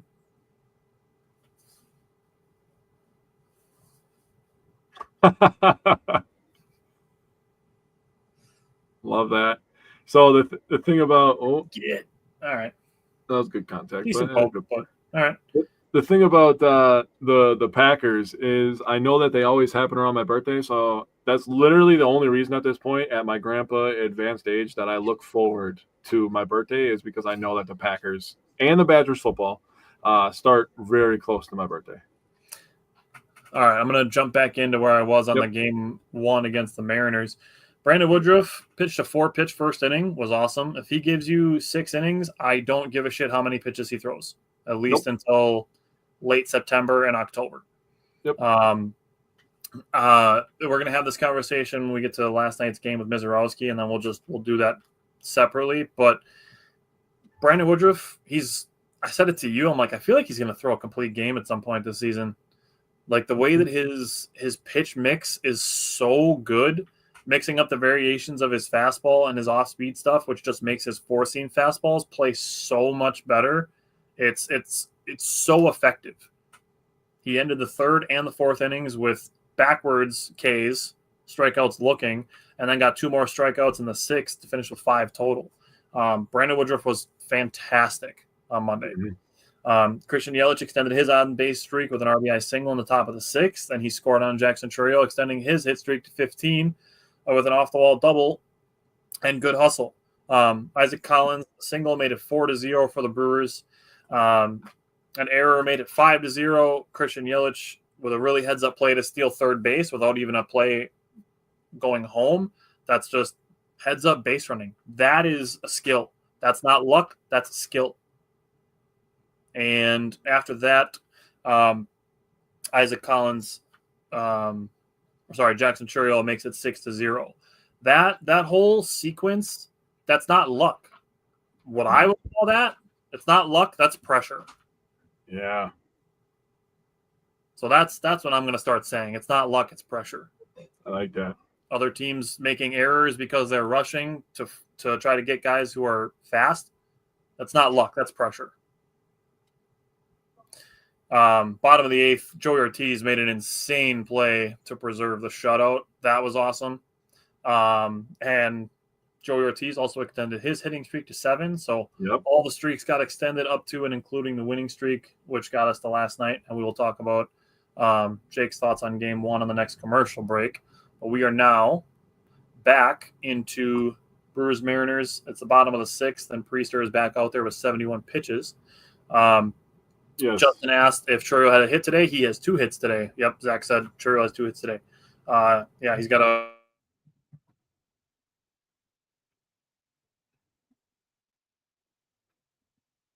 blooper, and then he had an RBI. Yep. And Quinn Priester started the 6th with a strikeout, so love that. Zach said as long as Woodruff is healthy for the playoffs and we can have him pinch hit against Kershaw. Yeah, Priester's at 72, so if he can get through this pretty quickly, he'd probably go out there for the 7th, I would imagine. Honestly, in a 7-2 game, like I said, I might just put DL Hall out there for the 7th, 8th, and 9th. Yeah. And just let Priester be done at 80 pitches. Yeah, then you save his arm. He gives up 2 earned runs in 6 innings. You're happy with that. Yep, you let him work 80% of the day. Yeah, Zach, that is definitely one of the best memories for the Brewers. Not even like Brewers memory. That's one of my favorite like Wisconsin sports memories. Oof. All right, 1-out single. Damn. Time for Quinn Priester to get a ground ball double play. Yep. I love showing the Cubs losing on the bottom right there. Also, the Cardinals are losing to the Rockies right now. Yep. Also, where are the Reds, by the way? The Reds were supposed to finish ahead of the Brewers this year. Yeah, I think Where the hell are the Reds? Just like how the Pirates are going to lose their star player, the Reds are going to lose theirs as well. Ellie De La Cruz will not be in the Reds. They're not competing anytime soon. No.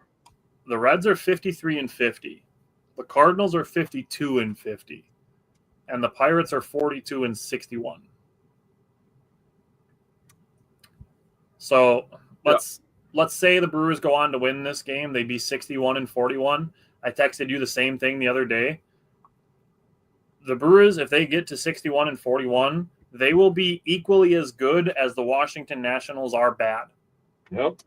The Washington Nationals are 41-61. The Brewers would have the inverse of their record. So anything you think about how bad the Washington Nationals are, that's how good the Brewers are.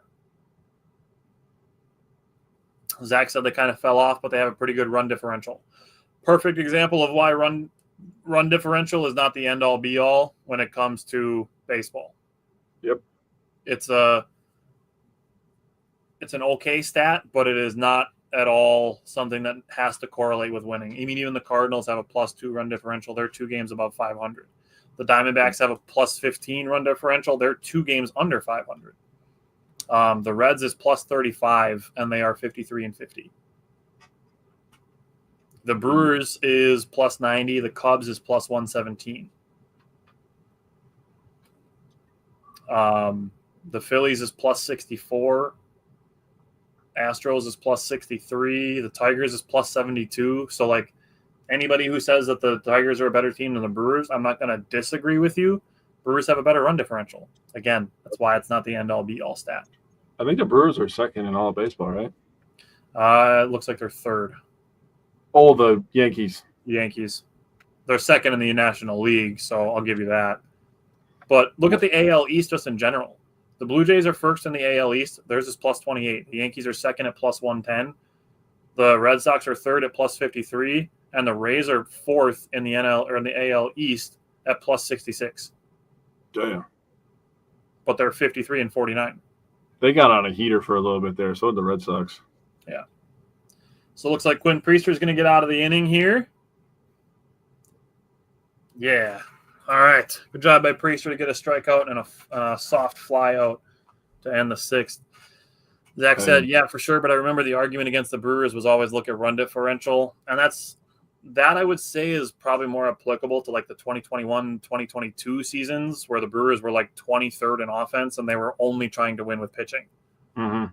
And I know I talked about this earlier in the game when Tyler Black had an opposite field single, but the Brewers have been drafting for contact and speed and not striking out and plate discipline, stuff like that. Mm-hmm. Yeah, that is a rough division. That is definitely a rough division. That's what the NL Central is supposed to be, but yeah. The Pirates are even worse than the Orioles that are bad. Okay, so what were your thoughts on Monday's game?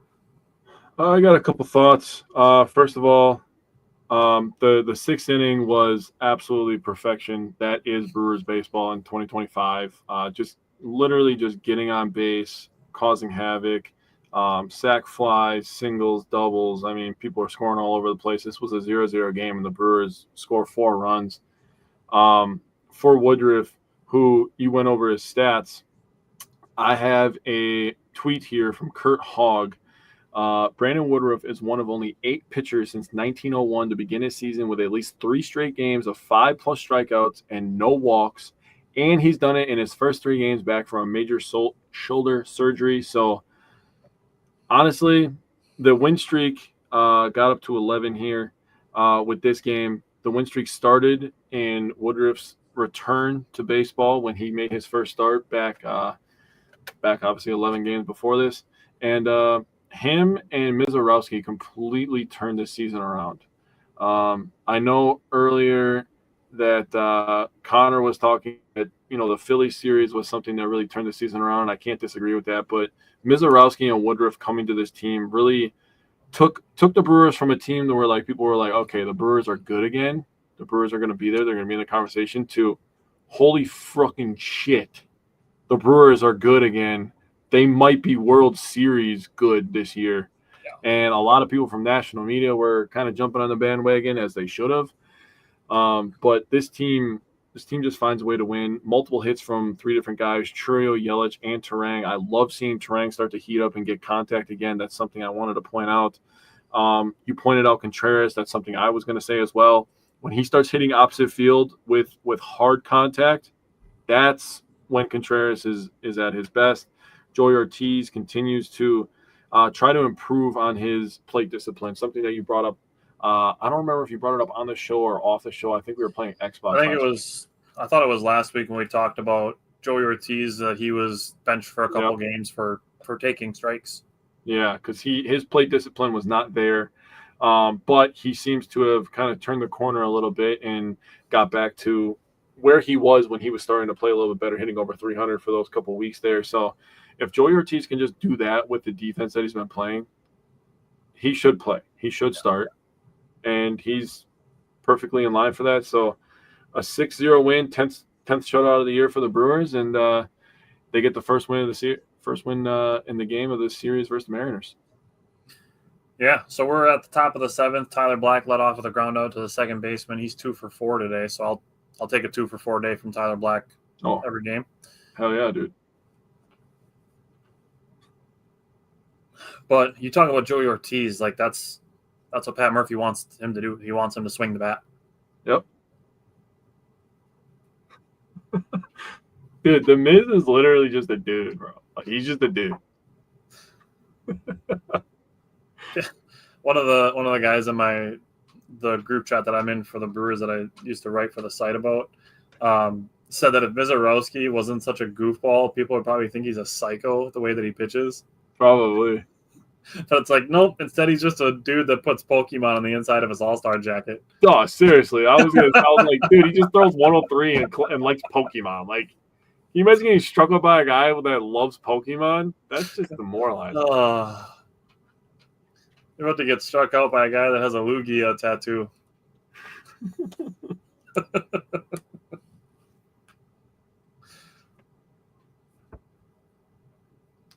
We're really close to getting to Mizorowski. Next commercial break, we're going to get to last night's game. Yeah, honestly, the timing of this is actually going to work really It's working out really well. We're going to talk about last night's game, and then this game will be ending, and we'll talk a little bit about what happened in this game, and then we'll kick it off the next week, man. It's going to be fantastic. Wes and Zach like the Pokemon jabs. Hey, don't get me wrong. I like Pokemon growing up too, man, but that's wild, bro. My All-Star jacket would probably have like the Bucks, the Brewers, the Packers, and the Badgers logos on the inside of it. Yeah. Well, and a Wisco Fanatics logo now. Naturally. Hey, Siegler with a hit. Attaboy. Love to see Zach it. said Pikachu. Charizard's my favorite. Favorite Pokemon? That's I haven't thought about in a while. I mean, that's where we're at. We're at a 7-2 ball game in the top of the seventh inning. Now we're having favorite Pokemon discussions. That's where we're at in this baseball game. This is what Mizorowski has done to the Brewers fandom. I blame him. Hey, Wes, if you were watching the Brewers broadcast, you'd be having similar conversations. Dillard would be talking about Tommy Boy right now. For sure, dude. If this were a 3-2 game, that's, we'd be like locked in, but it's 7-2 and the Brewers have a 2-0 runner on first base. I will say, Zach said, LOL, yeah, I can't believe that it's popular yet. The card industry, the trading card industry and people grading cards has really made it a comeback. Yeah, you guys gotta, if you guys actually are interested in, even if you're not interested, I feel like everybody should go to a card event, because the first one I ever went to, I was like, oh, this is real. This is a real thing for some people, man. So yeah, it's a real hobby. Yeah. And it's forced me to to really pay attention to it a lot more and understand the ins and outs of it. I just saw a Kobe card actually the other day that the guy bought it. The original guy bought it for like $16K, and then 2 months later he flipped it for $50. Yeah. Man. Yeah, I was like, oh. Zach said, yeah, because the Brewers are putting on a clinic. They are. Joey Ortiz just had another opposite field hit. Yeah. Got a lot of hits today. This is a good game for us to go live, bro. 15 hits. This was a really good day to be live. Yeah. They had to go custom make a 15 sign for the hand adjusted scoreboards. They had to go make a 15. That's fresh paint right there. That is fresh paint right there. Don't let any bugs land on it. They're gonna get stuck. Dude, that's the most annoying thing when you paint something. Like, get out of here, dude. I should just tell you a story after the show, because oh my god, bugs getting stuck in paint, that's gonna trigger me. Dude, me too. I had the biggest horsefly I've ever seen in my entire life. I was like, dude, you could literally double as a cat with how big you are.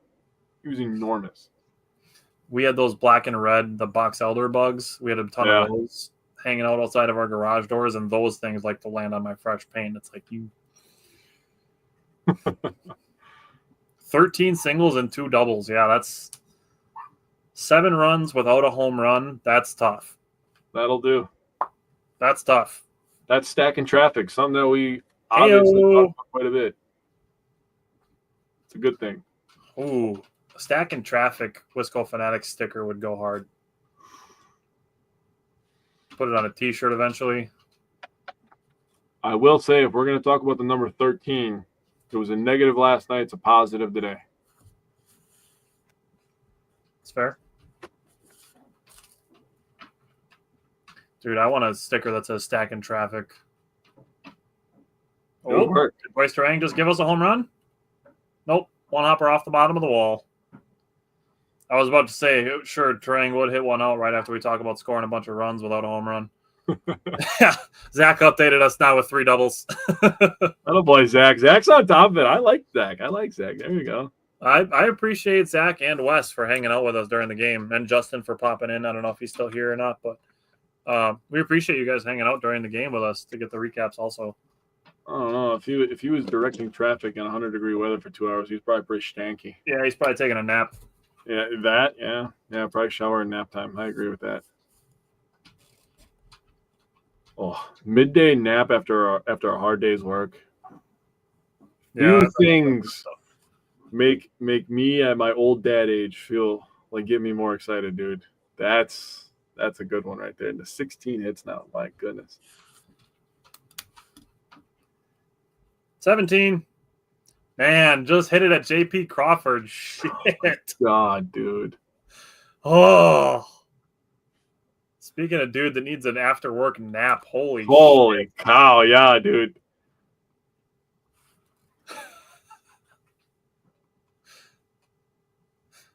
Yeah, another single, 10-2. Yeah, Zach, it's on my to-do list to find a place that we can get some stickers made and, test drive some ideas for maybe making some T-shirts in the future. But I'll play around with the idea. Tomorrow might work since there's no Brewer game.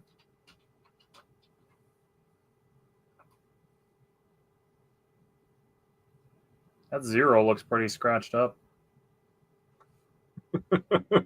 Yeah, like JP Crawford's glove today. Oof. I had to do it, bro. I mean, I don't know how scratched up it is because half the balls that he tried to field missed his glove anyways. No, that's fair. Should have said Zach said his Yelich home run to him to finish it off. A Yelich home run would be a perfect cap for the day. Ooh, that one hopped up at him. All right, going to the bottom of the 7th. Take another 3 spot. Wow. 10 runs, 17 hits.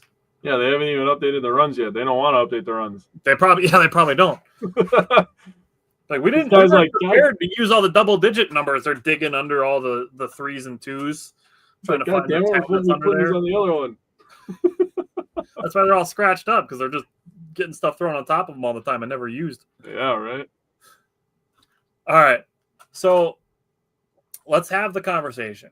Yeah, you start off, my guy. So the conversation is, oh my God, what are the Brewers doing with their pitchers? They're pulling them too early. That's the conversation that's happening. Mm-hmm. And Woodruff pitched 6 innings. He threw, I believe it was 66 pitches. And then Mizorowski on Tuesday night was done at 3 2/3 and 64 pitches. Now, the Brewers are monitoring his and Woodruff's innings and pitches. And part of it is because Mizorowski's career high in innings, I believe, is 97 and change. And he's at 90. Mm-hmm. So they're going to monitor his innings. I'm sure they probably want him somewhere in the 110, 120 range. Mm-hmm. That's probably their goal to work him up incrementally to get him in a good place to where maybe he can in the future throw 175 to 200 innings in a season. Mm-hmm. You don't just take a guy from 97 to 200. It's just not realistic, nor is it going to bode well for trying to keep your guys healthy, especially as you're in the midst of now what we just talked about is going from playoff contenders to World Series contenders. Yep. So that's the first part of it. The second part of it is you have 3 starters in your bullpen. We had this conversation last week. The Brewers could take away their entire starting rotation right now and make a whole nother solid starting rotation.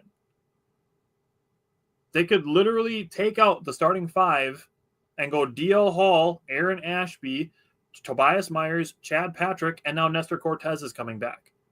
That doesn't even include Logan Henderson or Robert Gosser, who just started rehabbing. There's legitimately 7 who could be starting games for the Brewers outside of their current starting rotation. Calm down on their monitoring the starters. Mm-hmm. Calm down. They're keeping them healthy. That's the big thing. Yep. Not how many pitches or innings they throw. Obviously, wins matter too. And if the Brewers had won yesterday, I think there's probably 75% fewer people complaining that Mizorowski was pulled early. Yep. Zach said 2018 type of depth in pitching. That's totally fair. So, like I said, there's enough starters in this organization, not to mention that there's 3 of them in the bullpen. Tobias Myers is up with the Brewers. He hasn't even been used since he's been recalled. No. So they're fine. Yep. They're paying attention to it so that they can get to the postseason healthy. Because right now, looks like they're on a pretty good trajectory to go to the postseason with, the best record in baseball and all that. Right. My stance on it, I'm just going to continue talking about it while we talk about this game. My stance on it is pretty much dead on. I would rather them pull them after their 60 pitches and control. You got Woodruff, who missed the entire season last year. He's coming back from injury. Yes, he's been fantastic. But you got Woodruff that you're going to try to control his pitch count. You got Mizorowski, who you're going to try to control his pitch count. I would rather have those 2 guys control their pitch count for the next 2 months and have them in a series against the Cubs or the Phillies or the Dodgers. Name your top contender in the NL coming into this season, than to have them throw a sick 8-inning shutout with 15 Ks at the end of July or the middle of August. I would rather have them against the Reds or the Rockies. Right. The example I literally gave is something that quite literally happened to Brandon Woodruff before he got hurt. We were at a complete game that he threw against the Marlins, and then to get the news that he was injured right before the playoffs was honestly devastating. It was. And it was even more so by seeing his reaction to knowing that was the injury he was going through. Yeah. So, just remember that. Put that in the back of your mind when you're thinking about this stuff, where guys are, they're pulling guys after 3 2/3 because they want to protect these guys. And people are going to be like, oh, but they're paid so much money and they just baby them. You still sit down every day and you turn on the game and you watch it. So if you're going to do that, I don't want to hear any bitching about what they're doing, because right now, like you just said, I'm going to be repetitive on something you just said. They have the best record in baseball. Yeah. You can't complain right now. Yeah. I also don't want to hear somebody who would say something like, they're paid millions of dollars to play a game. They can pitch more than 3 2/3 innings. I also don't want to hear you complain that the Brewers aren't going all in to try to win a World Series. Agreed. Because managing innings and keeping your guys healthy, that's part of trying to win. Agreed. Zach said they're doing just fine managing these pitchers. And I'm gonna throw this out there.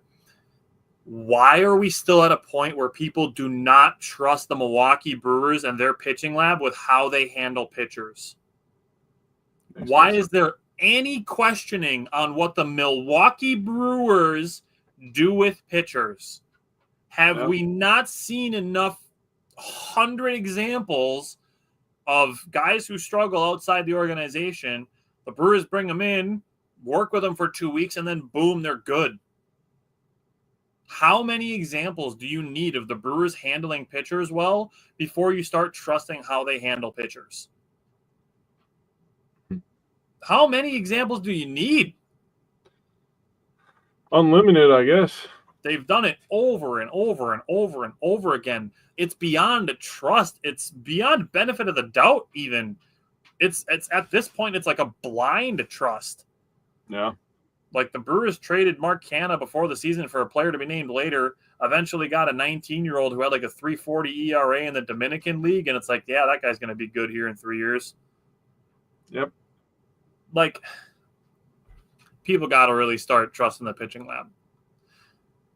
As we're talking about the pitching lab, Quinn Priester just got a really quick 1-2-3 bottom of the 7th inning. I didn't think he was going to come back out for it, especially with Aaron Ashby warming up. I kind of thought maybe Ashby would pitch the last 3 innings of the game, but Quinn Priester, a fantastic reclamation project that the Pirates and the Red Sox gave up on too early. And yes, people were saying that the Brewers overpaid for him, partially because he's early in the season, partially because of all the team control. And you have to think that, when trades happen, it's not even what you think that they're worth. Players are worth what teams are willing to pay for them. Yep. So obviously we can look back with hindsight, but I mean, the hindsight in the Priester trade is that the Brewers might have fleeced the Red Sox. Honestly, that's why we, as Wisco fanatics, we don't bitch about trades when they happen. No. We will always wait and see, and give the reasons why it could go well. Wes said, as a Wisconsin sports fan, we need health and home advantage into any playoff setting. I mean, Jake brought up the road record. I mean, I think the Brewers, and we've talked about this in the past, like pitching travels. So, I mean, I think they can win on the road. Zach said it's not looking like it anymore. He's been amazing the last 2 starts. He's been amazing for the last 2 months. Fucking A, dude. He's been really good, bro. He's been really, really, really good. I'm gonna say something that you said to me yesterday when I was talking to you at work, trying to look forward to the Cubs series. I was kind of skipping over the Marlins, which the Brewers as professional athletes are not going to do. Me as a sports fan, I'm allowed to do that. I was looking at the starters versus the Cubs, and it said Mizorowski, Priester, and Freddie Peralta. And Tyler said something that I believe is 100% true. He said that you don't want to face 80% of the Brewer starters right now. And Priester is absolutely in that 80%. Mizorowski is in that 80%. Woodruff is in that 80%. And Freddie Peralta is in that 80%. The only guy that you maybe want to see, and if he's on, he's dotting those corners. You don't want to see Quintana either. And then something that we've talked about before with all the plethora of people that we can bring up. I mean, dude, this pitching staff is just a machine at this point. It's insane. It's not even a machine anymore. We got a full factory setting. We're franchising them out now. I mean, it's just ridiculous. Yeah, that's going to be insane. That Monday with that doubleheader is going to be so sick, dude. Yeah. They are going in 5 games. They get to see all 5 of those guys. Might have to take off that day. Dude, I thought about it. I'm like this close, dude. Should we do it and watch the games together? We should, dude, honestly. Dominic Catronio just tweeted Brewers quality outings leader. Freddie Peralta 8, Freddie Peralta 9. Quinn Priester got his 8th today. He didn't even start here. And he's second on the team in quality starts. He didn't even start in Milwaukee when the season began. Wow. Zach said Quintana is this year's Miley. I'm not mad at that. Tobias Myers is getting loose. This will be his first outing since being recalled. You spoke they didn't even have to manage Priester's pitches. Yeah, Zach, he's been fantastic. Okay. Yeah. So we're at the top of the 8th now. There's 1 out for the Brewers. Tobias Myers looks like he's going to be coming in. He'll probably pitch the bottom of the 8th and the bottom of the 9th. So that means Mears, Koenig, Uribe, McGill will all have 2 days off in a row. Love that. Yeah. I mean, I don't think some of those guys didn't pitch last night anyways, but. Yeah, I mean, last night Mears, Koenig, and Uribe came in. Hall came in as well, so. Yeah. So McGill will be nice and rested for the Marlins and Cubs. That's good. Come on, Collins. Ooh, that's a nice catch. Mears has been very good. Uribe has been very good. Yeah, Wes just brought up Tobias Myers. Man, that was a good rip by Collins, but that was a really nice play by the Marlins right fielder. That was.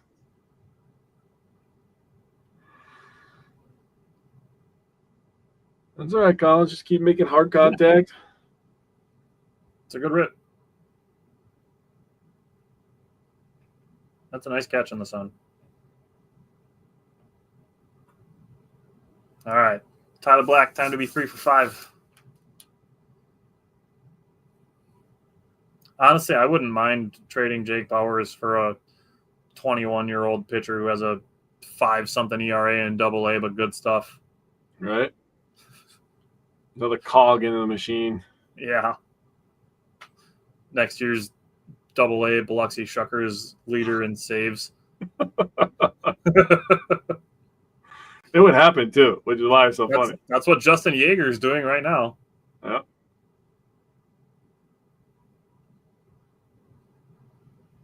Oh, he did not go.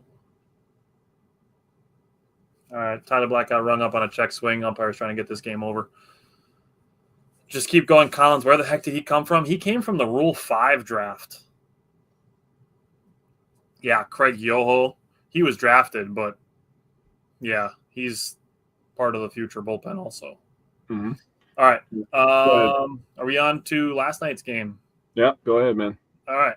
So both pitchers were facing the minimum through 3 innings pitched. Mizorowski, like I said, was done at 3 2/3. The Brewers are monitoring his innings and pitches. Hall got the last out of the 4. In 3 2/3 innings, Mizorowski still struck out 7. Logan Gilbert, like we talked about earlier today, we respect the Mariners pitchers. They have some good ones. Logan Gilbert is good, but so is Jackson Chourio. He broke up the perfect game with a single in the top of the 5th to extend his hitting streak to 15. 16. What's not awesome is 9 strikeouts through 6 innings. I would be good with the Brewers to be at 9 strikeouts for a 9-inning game in 6 innings. That's a little much. I will give DL Hall credit. He only needed 18 pitches to go an inning and 2/3. Nick Mears was brought in for Julio Rodriguez. I understand the move. Struck him out, and then Raleigh came in after him and hit a home run to make it a 1-0 game. That's literally what Cal Raleigh does. Yeah. He's literally got 39 home runs. Yep. He's on pace to be at like 54 or 55 homers this year. Like that's an insane amount of home runs. He would be right now my pick for AL MVP. I agree. And I will give credit to the Mariners GM having a 1-2-3, not the first 3 guys in the order, but a 3-man punch of Julio Rodriguez, Cal Raleigh, and Randy Arozarena. That's pretty tough. That's tough. It helps that Raleigh is a switch hitter. Yeah, and Raleigh is a switch hitter. That's good to mention that too. The Seattle pitcher was dotting yesterday, and then he started getting a wide strike zone on top of it too, which was a little annoying. But when you're pitching well, you get calls too, apparently, unless your name's Jacob Mizorowski. Christian Yelich did extend his on-base streak to 28 with a single in the top of the 7th, and that got Gilbert out of the game. So Jackson Chourio got a hit versus the reliever on the first pitch and hit one at the pitcher and reached. And then Isaac Collins had a good 9-pitch at-bat that ended up fielder's choice, and the Brewers obviously didn't get any runs out of it. But we can pick it up in the later innings after Tobias Myers gives us a scoreless 8th. So we're at Tobias Myers, bottom of the 8th inning, got a 2-1 count to the leadoff hitter. Would be nice to see Tobias Myers get some good momentum in the big leagues.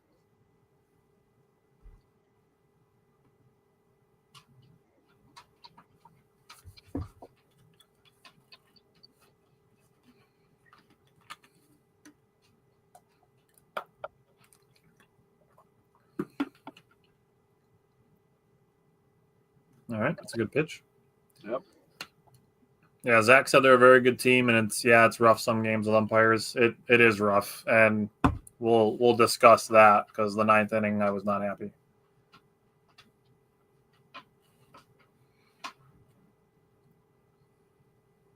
Attaboy.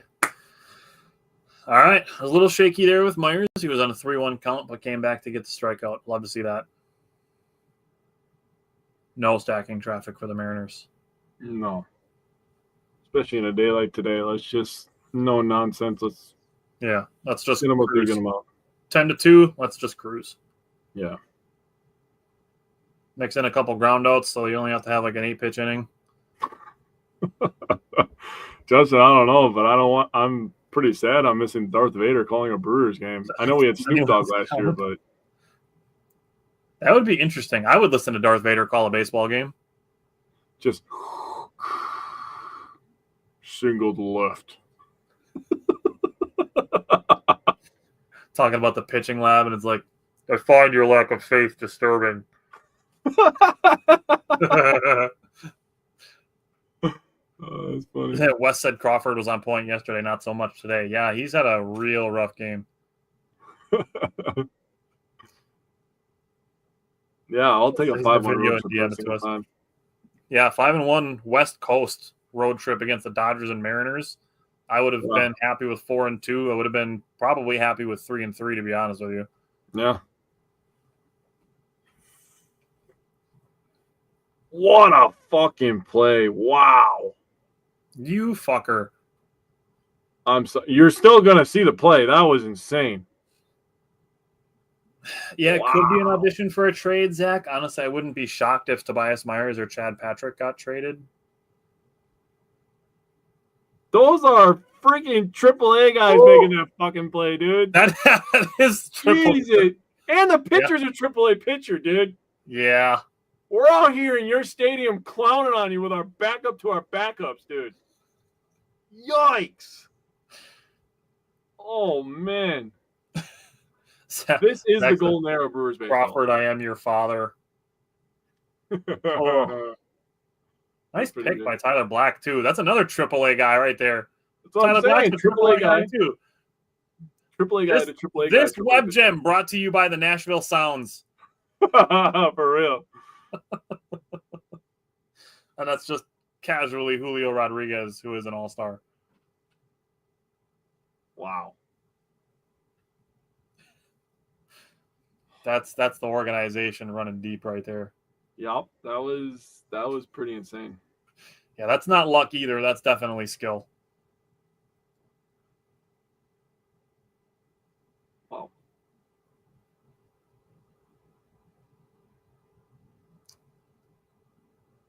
I'm glad. Say Master Boney 5 times fast. Say what? Say Master Boney 5 times fast. No thanks.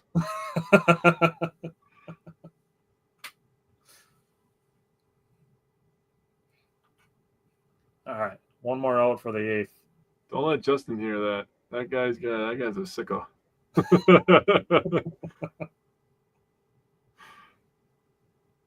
All right, Justin sent us Darth Vader.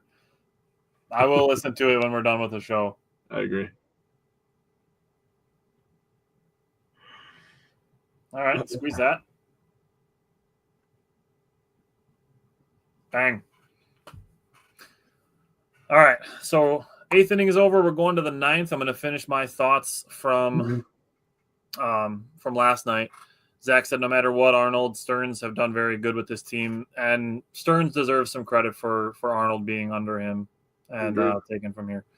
Justin said, "Master what?" I knew it was coming. I knew it. Mastro Boney, former Chicago Cub. It's an apple. Yeah. So Jared Koenig had a good 1-2-3 inning last night. That was good to see out of anything in a 1-0 loss that snaps an 11-game losing streak. It's good to see Jared Koenig have a quick 1-2-3 inning. That gives me some confidence there. Got to see Tyler Black in the top of the 8th. He drew a 2-out walk. Bottom of the 8th, Abney Uribe had a 1-out walk that was erased by a really nice play by Andrew Vaughn. Top of the 9th. This is – give your thoughts on the rest of the game, and then let's talk about the 9th inning. Okay. There it is. Apples and tomatoes.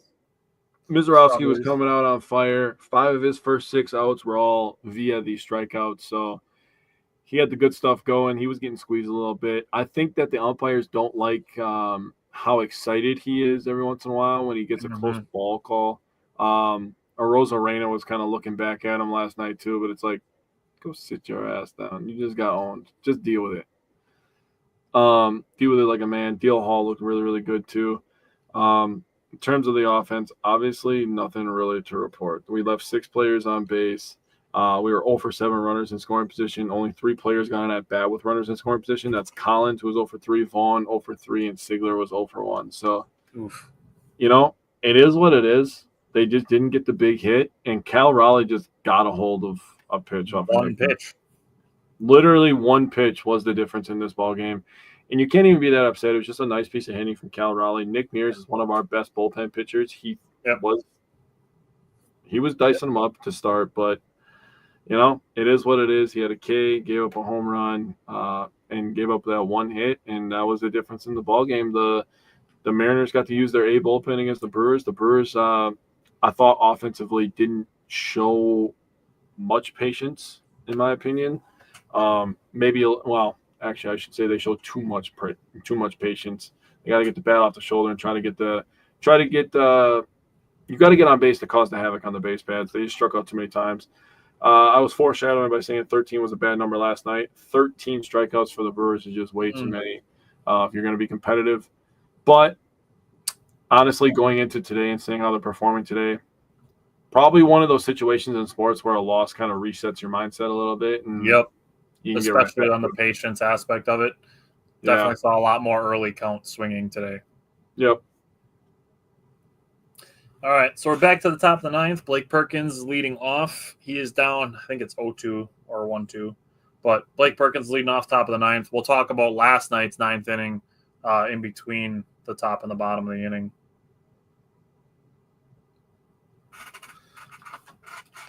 This has been a good baseball game, though, especially if you're a Brewers fan. Mm-hmm. And the Cubs lost today, and the Pirates beat the Tigers. The Tigers are 1-9 in their last 10 games. Wow.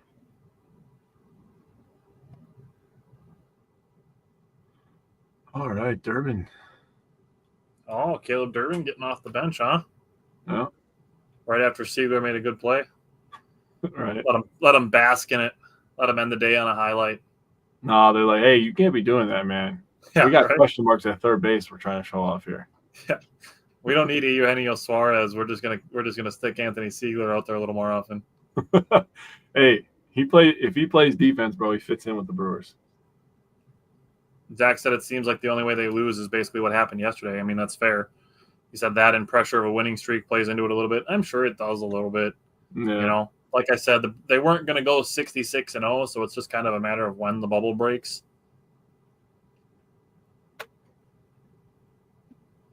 But I agree with Jake. It kind of resets the mindset a little bit. You know, you get it on the chin, and then next day you go, all right, we're going to start a new winning streak. Yep.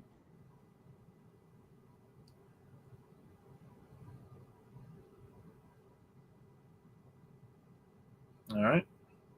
2 up, 2 down. Let's take another Joey Ortiz opposite field hit. No, I will gladly take another hit from Joey Ortiz. Build that confidence. For those of you that stuck around this late into the show, I'll tell you what I'm thinking about is I want to compare Joey Ortiz to some of the 2018 to 2022 Orlando Arcia seasons. And see how that stacks up, because there were so many times where we talked about Arcia, like if he can hit even 240, we're good to go. Like that's what I want to. I want to compare Joey Ortiz to some of Orlando Arcia's seasons. Yeah, West today has been a great bounce back. Love to avenge a 1-0 loss with a 10-2 ass kicking. Yep, that works for me. That's how you get the positive in the run differential too. Yeah. Yeah, you lose close and you win by a lot. I mean, the run differential conversation, we've had it a bunch of times, but like I said, if the Brewers win 2 out of 3 games and they win, say, 6-4 and 5-3, and their run differential is +4, but then they lose the third game 8-0, and they scored 4 fewer runs, I don't give a shit. I care about winning before I care about run differential. Agreed. All right, Joey Ortiz is on a 3-2 count with 2 outs. Mm-hmm. The Pirates swept the Tigers, dude. Whoa. That's yikes. As always, I can understand losing to Paul Skeens, who got his first win the other day since May. Yeah. With that ERA, that's disgusting. Yeah. He honestly could be Cy Young with an under 500 record. Yep. It almost feels like the conversation when LeBron was going to win the Finals MVP when he lost the Finals, bro. Like, right? Yeah. By far the best player. Yep. Paul Skeens is the best pitcher in the NL. I'm not going to hear an argument for anybody else. Zach Wheeler, maybe. He's having a great year. Chris Sale has been really good, too. Chris Sale's been good, but I would take Paul Skeens. Yeah. Paul Skeens on offense, giving him 4 runs is probably has like freaking 13 wins right now. Zach said, like I've said for years, winning streaks are nice, but consistently winning series. We said that all the time. Yep. Like 2 out of 3 wins you 104 games. Yep. All I need is 2 out of 3. I don't feel the need to sweep everybody, including teams like the Rockies and the Nationals and the Marlins and the White Sox. Like, I don't feel the need to expect sweeps because even winning 2 out of 3 games gives you a 100-win season. We were at a point where the Brewers only need to go 41-25 in the second half to set a franchise record for wins. That's crazy. They had the best record in baseball through 100 games at 60-40. So, I mean, if they win 60% of their games in the second half, they're going to win 100 games.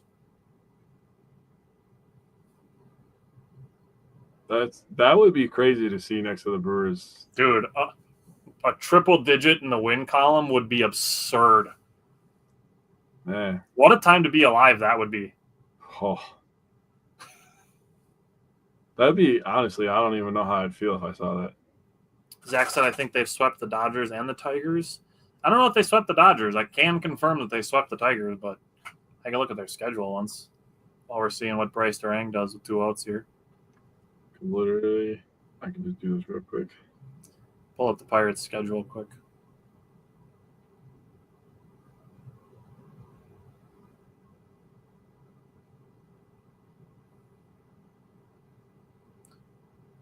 Damn, they just beat the hell out of the Tigers. They beat them 3-0, 8-5, and 6-1 after getting swept by the White Sox. Swept by the White Sox and then sweeping the Tigers. That's so Pirates. The Pirates did not sweep the Dodgers. They lost 2 out of 3 back in April. They won the first game 3-0. They lost the second game 8-4. They lost the third game 9-2. I just Googled it. Took 2 out of 3 from the Diamondbacks before Corbin Burns was hurt. Still feel bad for Corbin, man. Yeah, they took 2 out of 3 from the Braves in early May.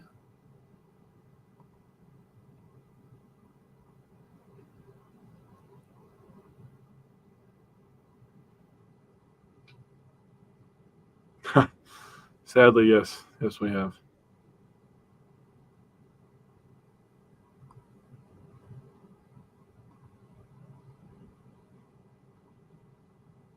Yeah, we've seen the loss column in triple digits, yeah. Yeah, Milwaukee's franchise record is 96, so got a great opportunity to do it this year. Oh. Not being in the wild card would be cool, too. Yeah, that would be pretty fun. I mean, like I said, it's a point where, like, I don't like any fans of teams that are in Chicago, and I don't like, the Cubs as an organization because they're a rival, but I respect their players. And there's no denying that right now the Cubs and the Brewers are the 2 best teams in the National League, arguably the 2 best teams in baseball right now. At this moment in time, it's July 23rd, yes. It's just stupid to act otherwise. Like, yes, it's fun to say the Cubs suck when they lose, but, like, realistically, like, they obviously don't suck. They're obviously right on the Brewers' heels, which is fun. But they're not a bad baseball team. It's funny when they lose, but if we're being optimistic and realistic, the realistic side of it is that the Cubs are a good baseball team. And I don't like the Cubs, and I don't like their jerseys and their franchise and anything, but Kyle Tucker is a monster. Yep, I will be happy when he signs with the Yankees after this year. Or the Mets. Nah, they emptied the bank account, and the Yankees are feeling the repercussions of not emptying the bank account on an outfielder, so they will this offseason. That's valid. I mean, they have Aaron Judge, but fair. Kyle Tucker's really good, dude. And they have Giancarlo Stanton too, but who knows if he's ever healthy to be able to count on him. So, all right. Let's talk about the 9th inning from last night. Yeah, go ahead. You wanted to lead that off, so go ahead. So, top of the 9th, we get a leadoff walk by William Contreras. Blake Perkins running for him gets the second on Christian Yelich's strikeout, and Jackson Chourio drew a walk after that. Isaac Collins had 2 pretty bad strikes called on him and struck out looking on a third pitch that could have gone either way. Yeah. It was bad. Like the pitches were a full baseball off of the strike zone. And that's where we had the conversation. Like I said, is I'm not mad that the streak is over. I'm not mad that the Brewers lost. Like I'm upset that Isaac Collins didn't get a fair chance to decide the game. That at bat was decided by the umpire. And then Andrew Vaughn got down 0-2. He took 2 great pitches to work back to 2-2. But the thing is when you get, the strike zone gets widened that much on you as a hitter, now you're thinking like, oh shit, that pitch that looks like a ball might get called a strike, and now I'm swinging at a bad pitch. Yeah. So the AAA ball strike rule in my mind would be one of those things that could give a hitter confidence that they can take a pitch that looks like a ball without having to be like, what if this fucker calls it a strike? Within less time than it takes you to blink. Yep. So that's why we need that challenge rule. Yeah, the thing that made me upset was that, like you said, Contreras and Chourio both walked to start the inning. So we're in a 1-0 game, and then you get a guy who's been really good, really clutch for us, runners in scoring position, all that kind of stuff. And he could have at least tied the game had he had a fair chance. And it wasn't like it was just one spot. For me, it wasn't just like one spot of the strike zone that was being called egregiously. True. It was literally the entire strike zone. Yeah, and Collins was batting left-handed, and Andrew Vaughn's a righty. Like, wasn't just one side of the at-bat, the batter's box either. Yeah, so that's what bothered me, is that it was kind of all over the place. Like, if there's a ump and he's calling the low strike, okay, you can adjust to that as a pitcher and as a hitter. But when they're calling low and mid and high corner, and it's all just then you like you said, ball to the inside. It's already hard enough to hit a fucking baseball, dude. You don't have to make it harder. Zach said to me they don't understand how much they change the bat that way. I think they probably do, to be honest with you. Like, you're a professional umpire in Major League Baseball. I just think they don't care because there's no official auditing system.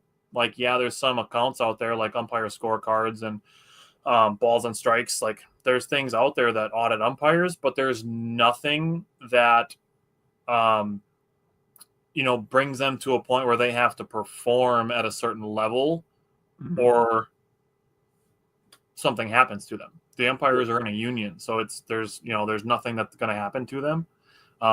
Tobias Myers is at a really quick 2 strikeouts or 2 outs in the bottom of the 9th, so he got a fly out and a strikeout.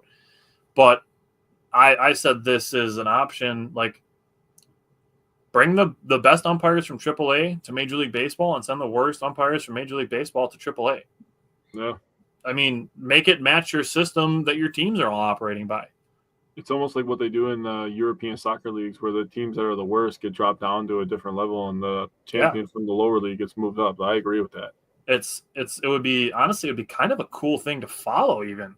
If Major League Baseball is like, we're calling up this umpire from AAA who's got a 99% accuracy called strike rate. Like, that's cool. Yeah. Dude, you can have umpire transactions on Major League Baseball. Like, that'd be lit. Do that. I agree.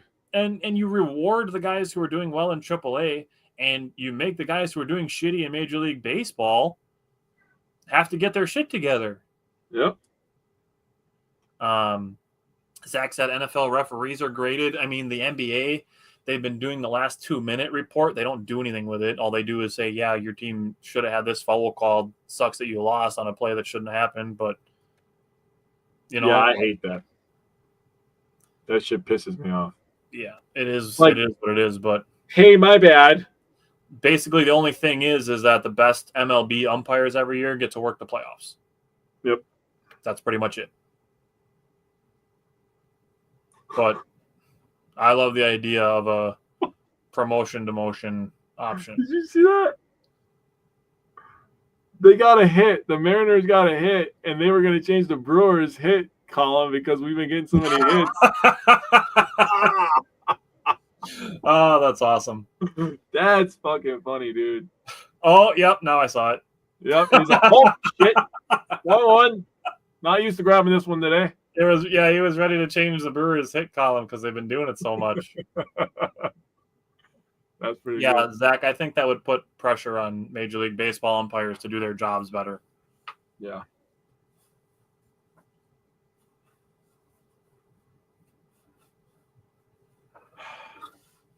Reffing in the NBA is if you had a grade and like rank which one is the hardest job to do. I mean, baseball's probably up there. There's a lot of close calls in baseball. There's a lot of close calls in basketball. I mean, being a base umpire is easy, I think. Being a basketball umpire is tough because you don't always see every angle of everything. They could put 4 refs out on every game instead of 3. Oh, damn. I literally go to the charge call. That's got to be the hardest call in all sports. They need to change that rule. They do. Because they need to stop people from sliding under people just to try to get charge calls. Yeah, Kevin Love. That's why you got traded. Yeah. Yeah, that rule's got to change.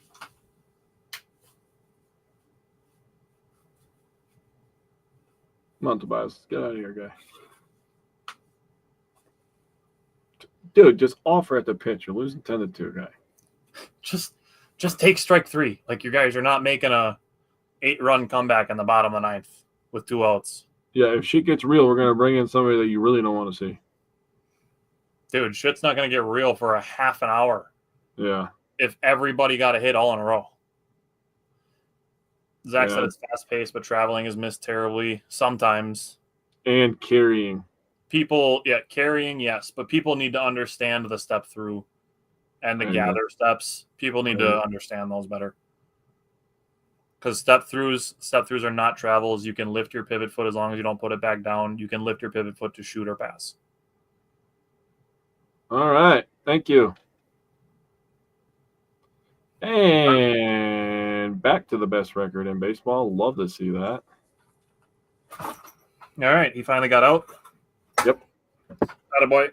He did literally exactly what you told him to do. Did he just take strike 3? He just took strike 3, just like a man, like a man of his word. Yeah, he did. He took strike 3. All right. Brewers win. Zach, Wes, Justin, we really appreciate you guys hanging out with us for the day. Like we said, the Brewers next week, they have 3 against the Marlins, 3 against the Cubs, all at home. We appreciate everybody who takes the time to listen and to watch the show. We appreciate it. We will be back next Wednesday, like we talked about it a little bit today. Keep an eye out because Packer shows are resuming soon. Training camp started today for attending, so it's really, really close to football season, and we are very excited. So again, thank you guys for tuning in to a kind of an odd episode, and we will see you guys next week. Go Brewers. Yeah, go Brewers. Best record in baseball.